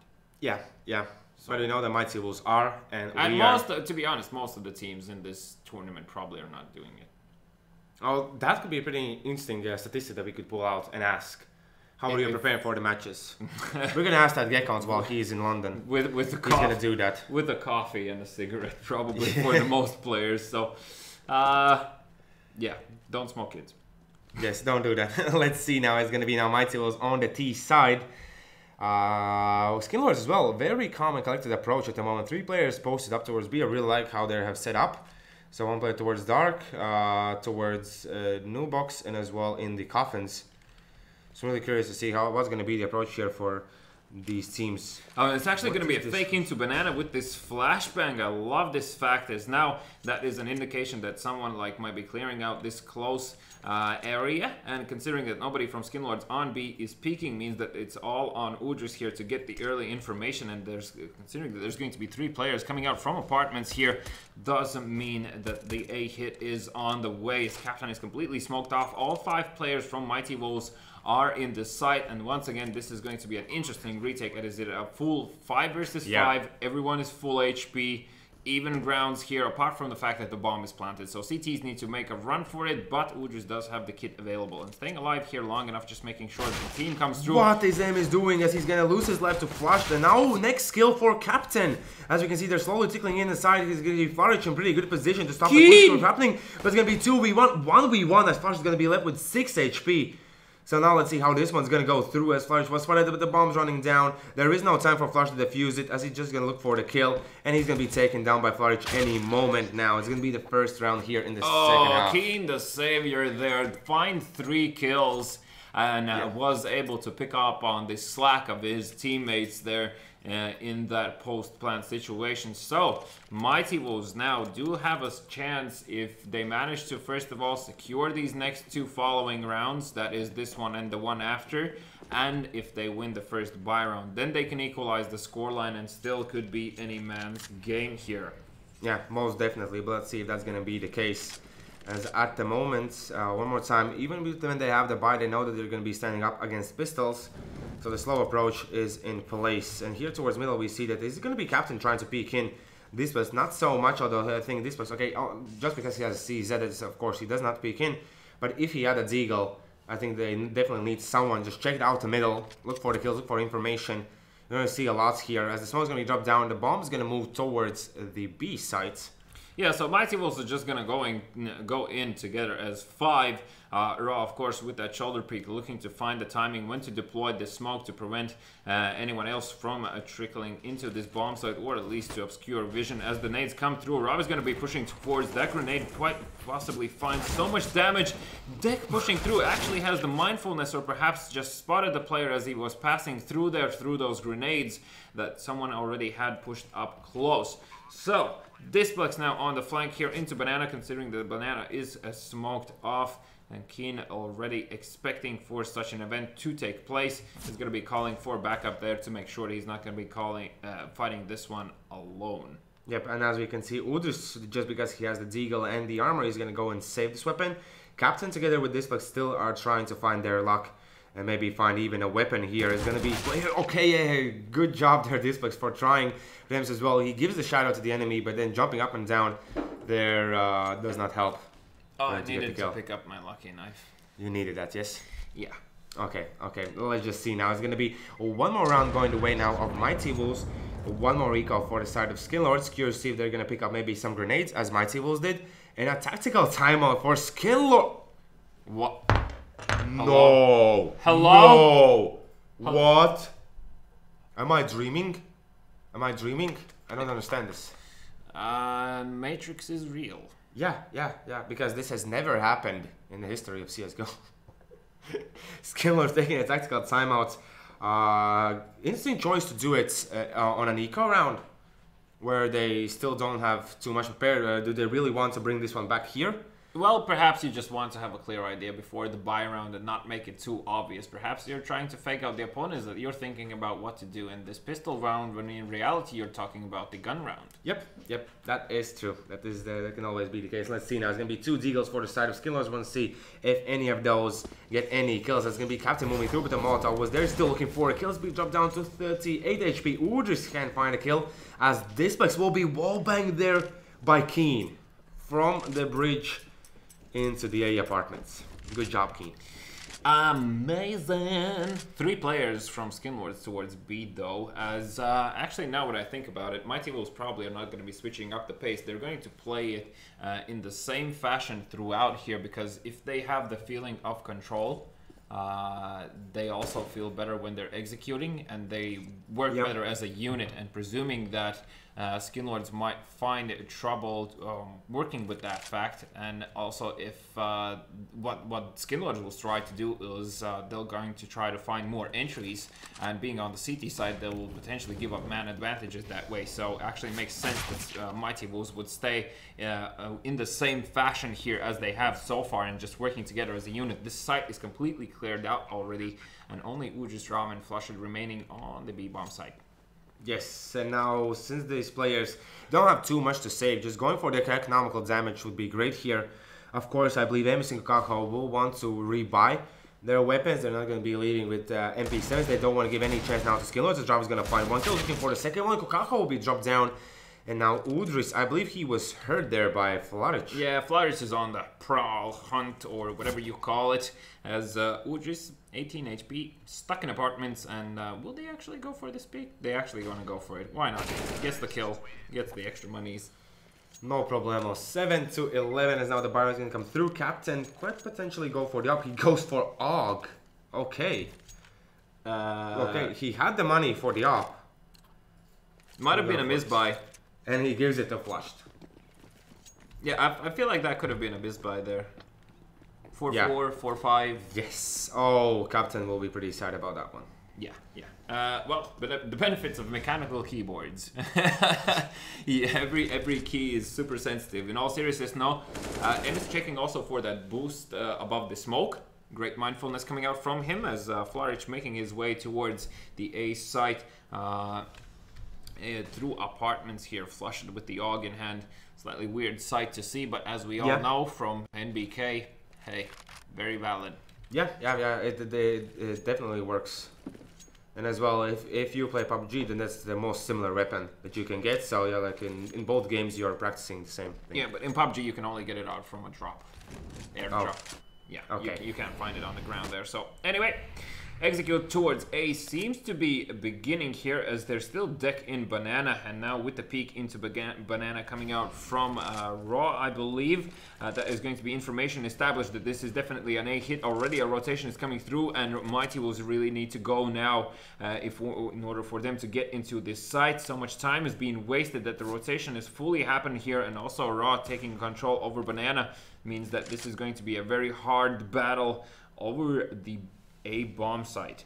Now let's see, Flash, he has a really good chance here to find the kills. But first way, Kokako instantly is going to shut him down on the player inside. Udris there won't find any action just yet, as Captain's going to spray them down, getting 2 kills, looking for the third one as well. He's going to find the third. Only Amos and Flaric remaining there, looking for kills. Flaric finding 2, Displex and Captain, but there's still player in the side. They have no idea, and now Rob is going to come out from the apartments. Okay, he's making really this one, making all the way around here. Still, it's going to be Udris with 19 HP, surviving and winning the round back from Mighty Wolves. So 12-7, as we can see, it's going to be a buy round still for Mighty Wolves, but if they lose this one, the game could turn around one more time. Yeah, exactly. So still any man's game here at the moment. If Mighty Wolves pick this one up, Skinlords will be on a full economical reset here, and that does mean that you would be looking at something like 10-12, and at that stage it's still any man's game here. Captain with the AVP will be peeking towards middle, will not spot anyone just yet as he's checking out the Mexi position.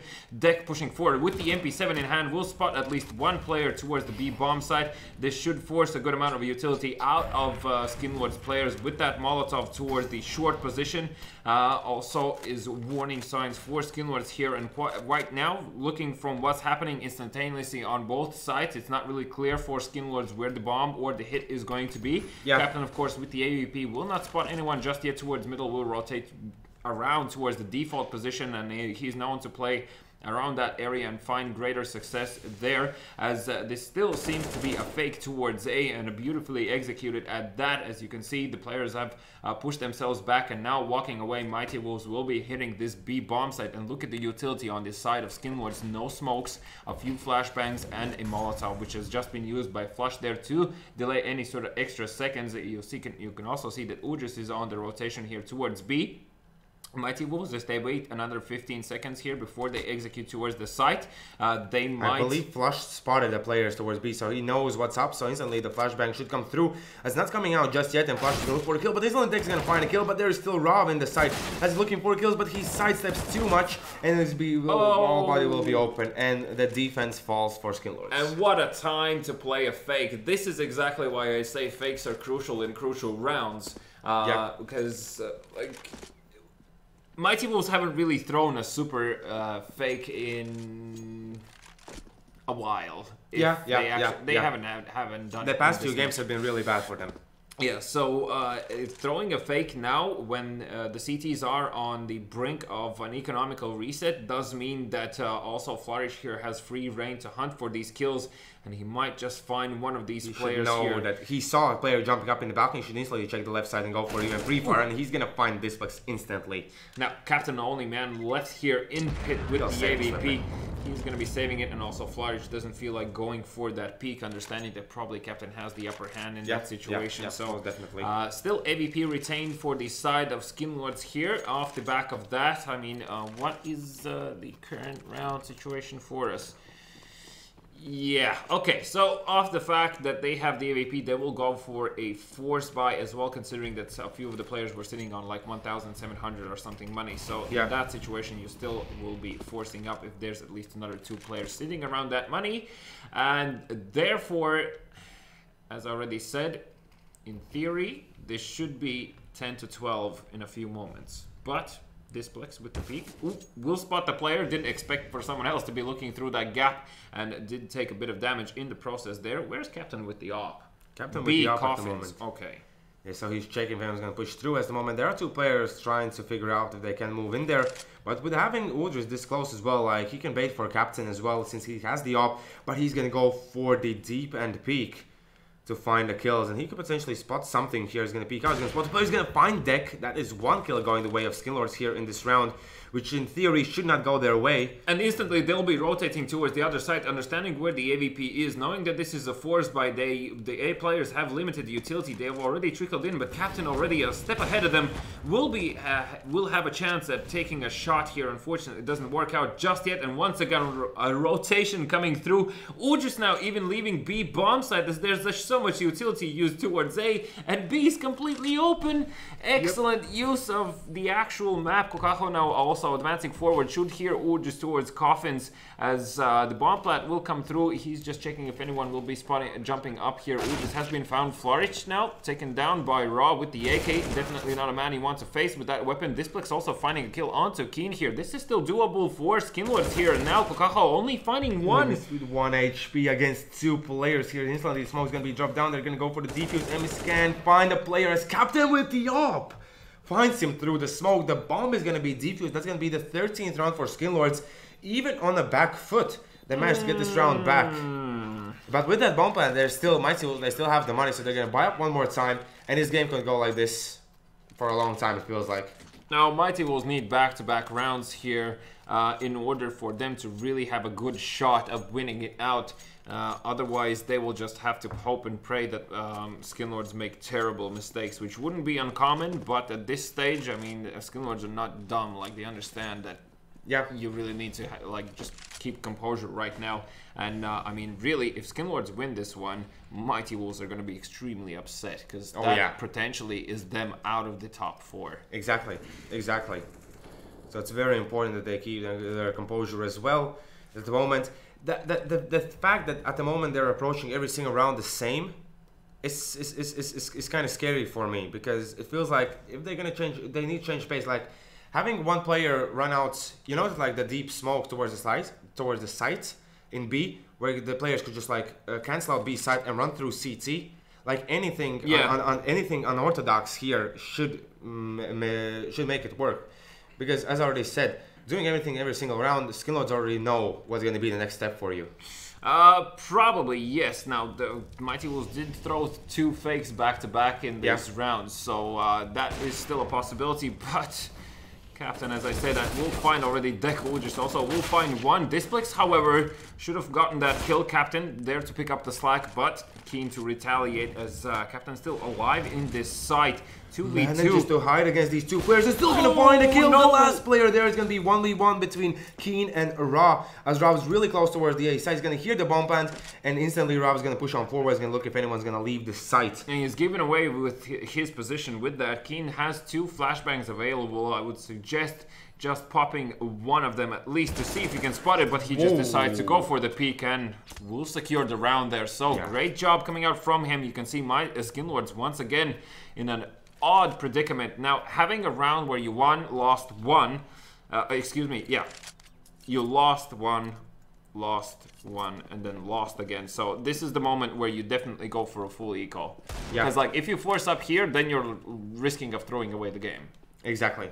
And Mighty Wolves have all the chances here. It's going to be Zek not pushing forward, but there's going to be 5 players towards B, so this could be either the funeral of Deck or the champion Deck, as he there's a flashbang. They will pop flash through themselves through this smoke, and that is going to be the alarm bells for Mighty Wolves as Kako will find 1.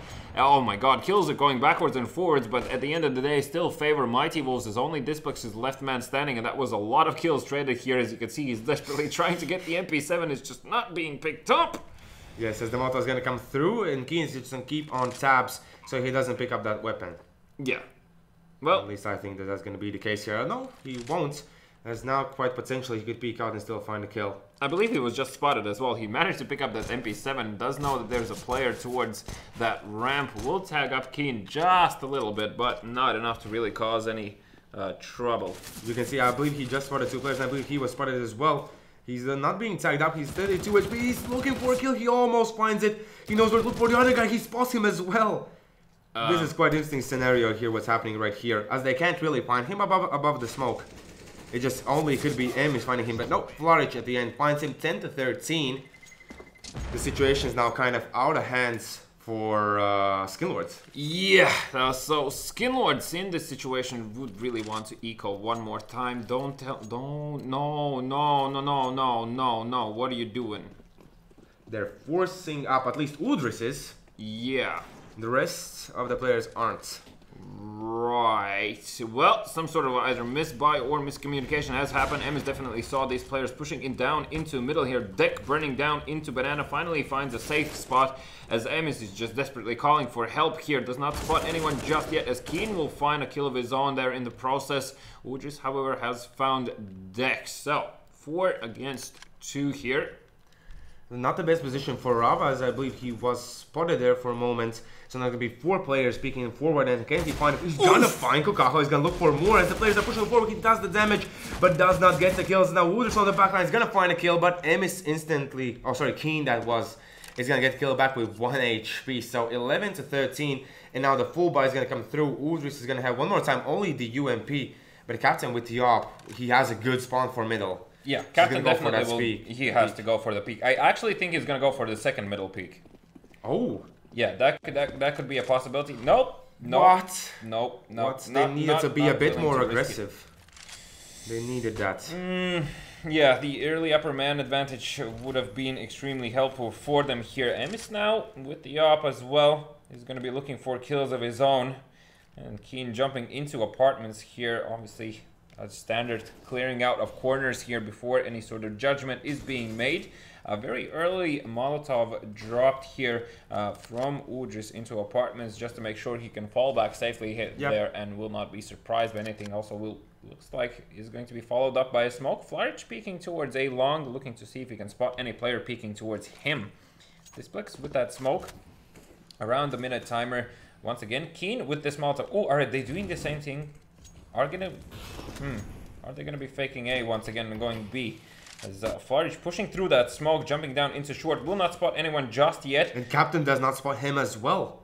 Oh. This is a good chance for Flourish to actually come out on top in this duel, as he does not spot the player. Is what? Only now Wood is gonna spot Flourish. As you can see, the players are still in the side and are gonna try to trickle in. It's not gonna be too easy because, as you already said, like Captain is watching that angle. As now Deck is moving in, he's not taken down by this place. All these positions, Mighty Wolves had no ideas about them.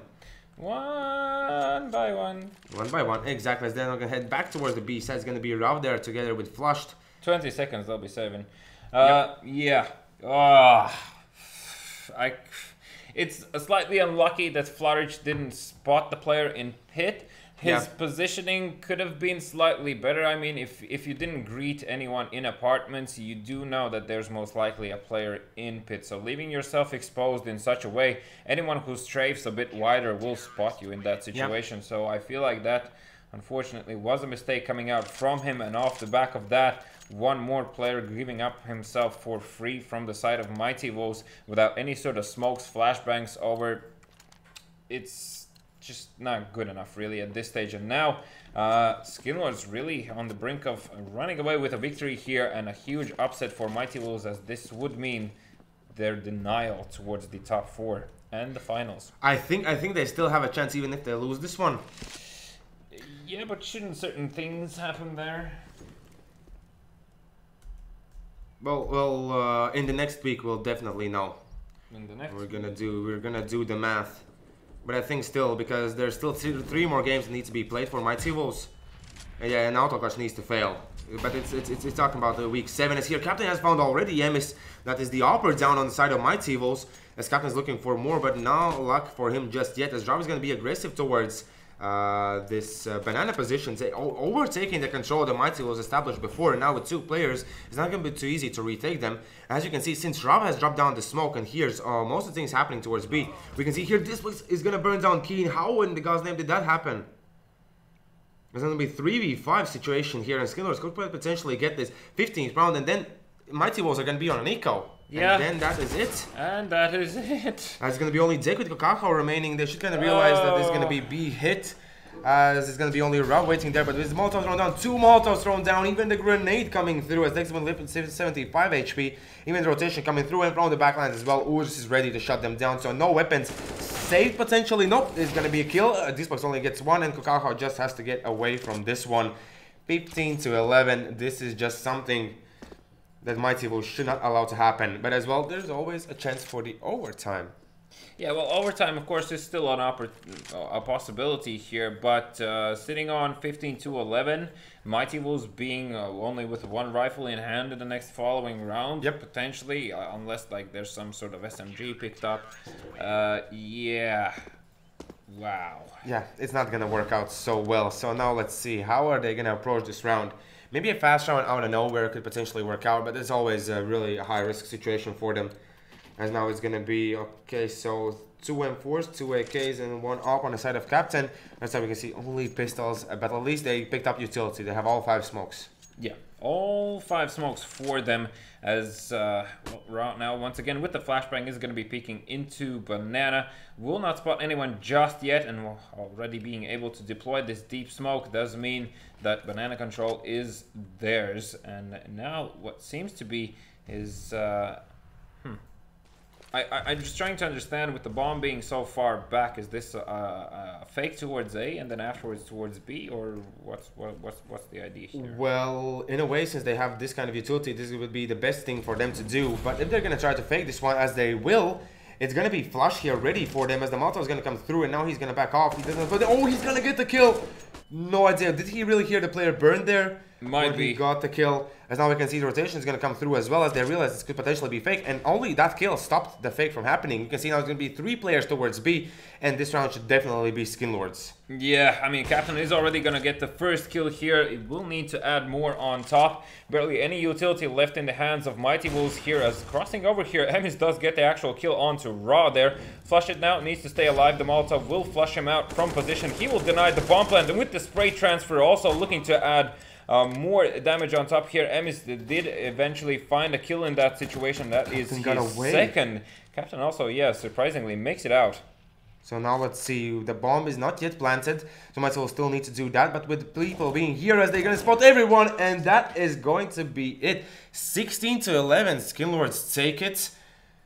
Impressive stuff, as you said, they did turn on the try-hard mode against their Latvian friends. Well, Captain did show up, 28 to 12 deaths, so that's really good from him there on the side of Mighty Wolves. Now we did put you did point out Deck, but Keen has been the man of action for the past few games for Mighty Wolves. They're in a very positive tendency to see. Bit more about the match itself. I mean, Mighty Wolves, first of all, on the CT side, as I already said, failed to establish banana control up until like the 11th, 12th round, somewhere in that area. So not having banana control early on also meant that they didn't, as already previously mentioned, know how many players are where on the actual map, what is available for grabs, what is not. And then afterwards, Skinlords, of course, with the initial aggression coming out from them, surely surprised Mighty Wolves, and only afterwards started to abuse the fact that then Mighty Wolves still not taking sort of any banana control meant that Skinlords were able to tone down the aggression, not spend so much utility early on, spend it later, and capitalize off of that fact alone. The two economical resets in the middle there for Mighty Wolves definitely didn't make things easier for them. And afterwards, when the side switch happened, I'm very positive to see that Mighty Wolves did go for those fakes, and also one of them was, as I already said, in a round that could potentially economically reset the opponent. And also being on the brink of that, that is extra pressure on your mind that once again, when a fake is happening and when you have in the back of your head that like you absolutely need to hold this, just that thought alone might be the thing that prevents you from understanding that this is a fake.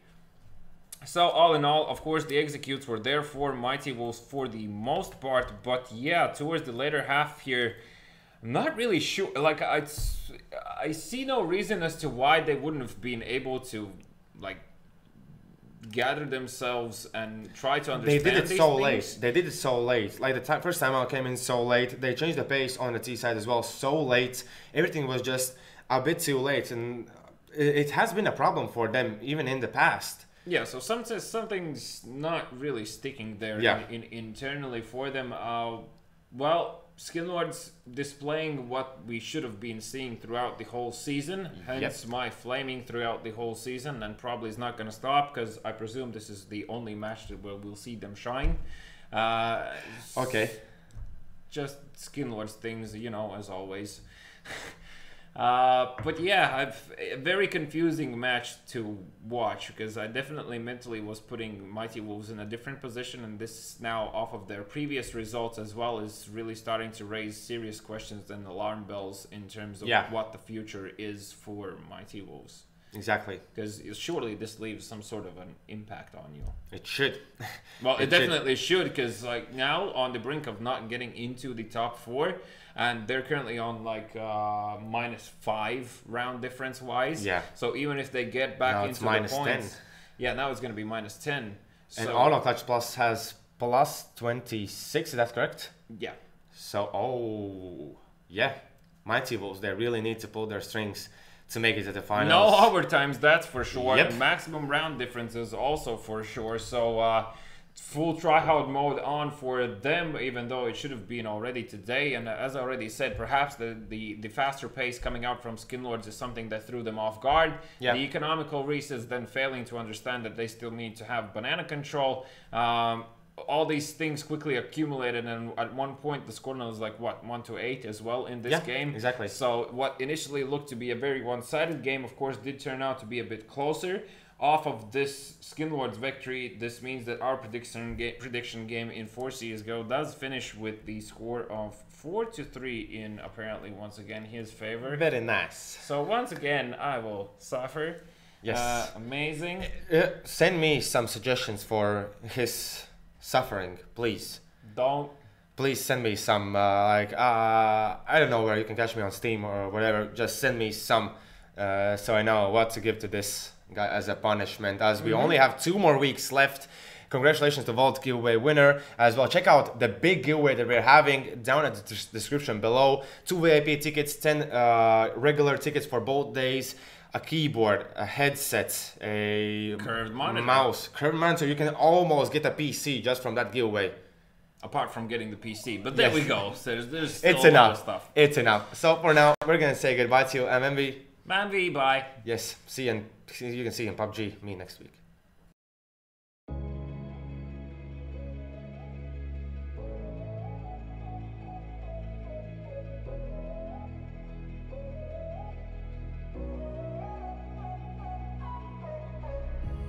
Nobody said it'd be easy, but we took a train to the ceiling, and I'm high on all of my feelings. Don't wake me up from the stream. I bought a one-way ticket to space. Let's get out of here. I heard Jupiter's nice this time of year. Out in the wild, find a eating. Let's stay a while, never leaving. Sound the alarm in my heart. We're taking off. Sound the alarm in my heart. We're taking off. Don't let go, I want your body around, all around, all around. Sound the alarm in my heart. We're taking off.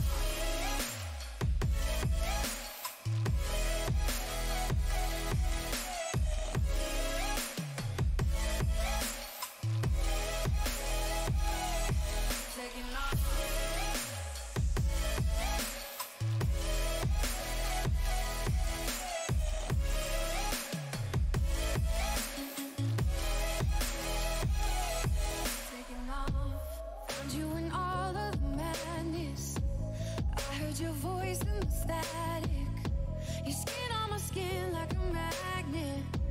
I won't look down when we crash. I bought a one-way ticket to space. Let's get out of here. I heard Jupiter's nice this time of year. You turn my world on its axis.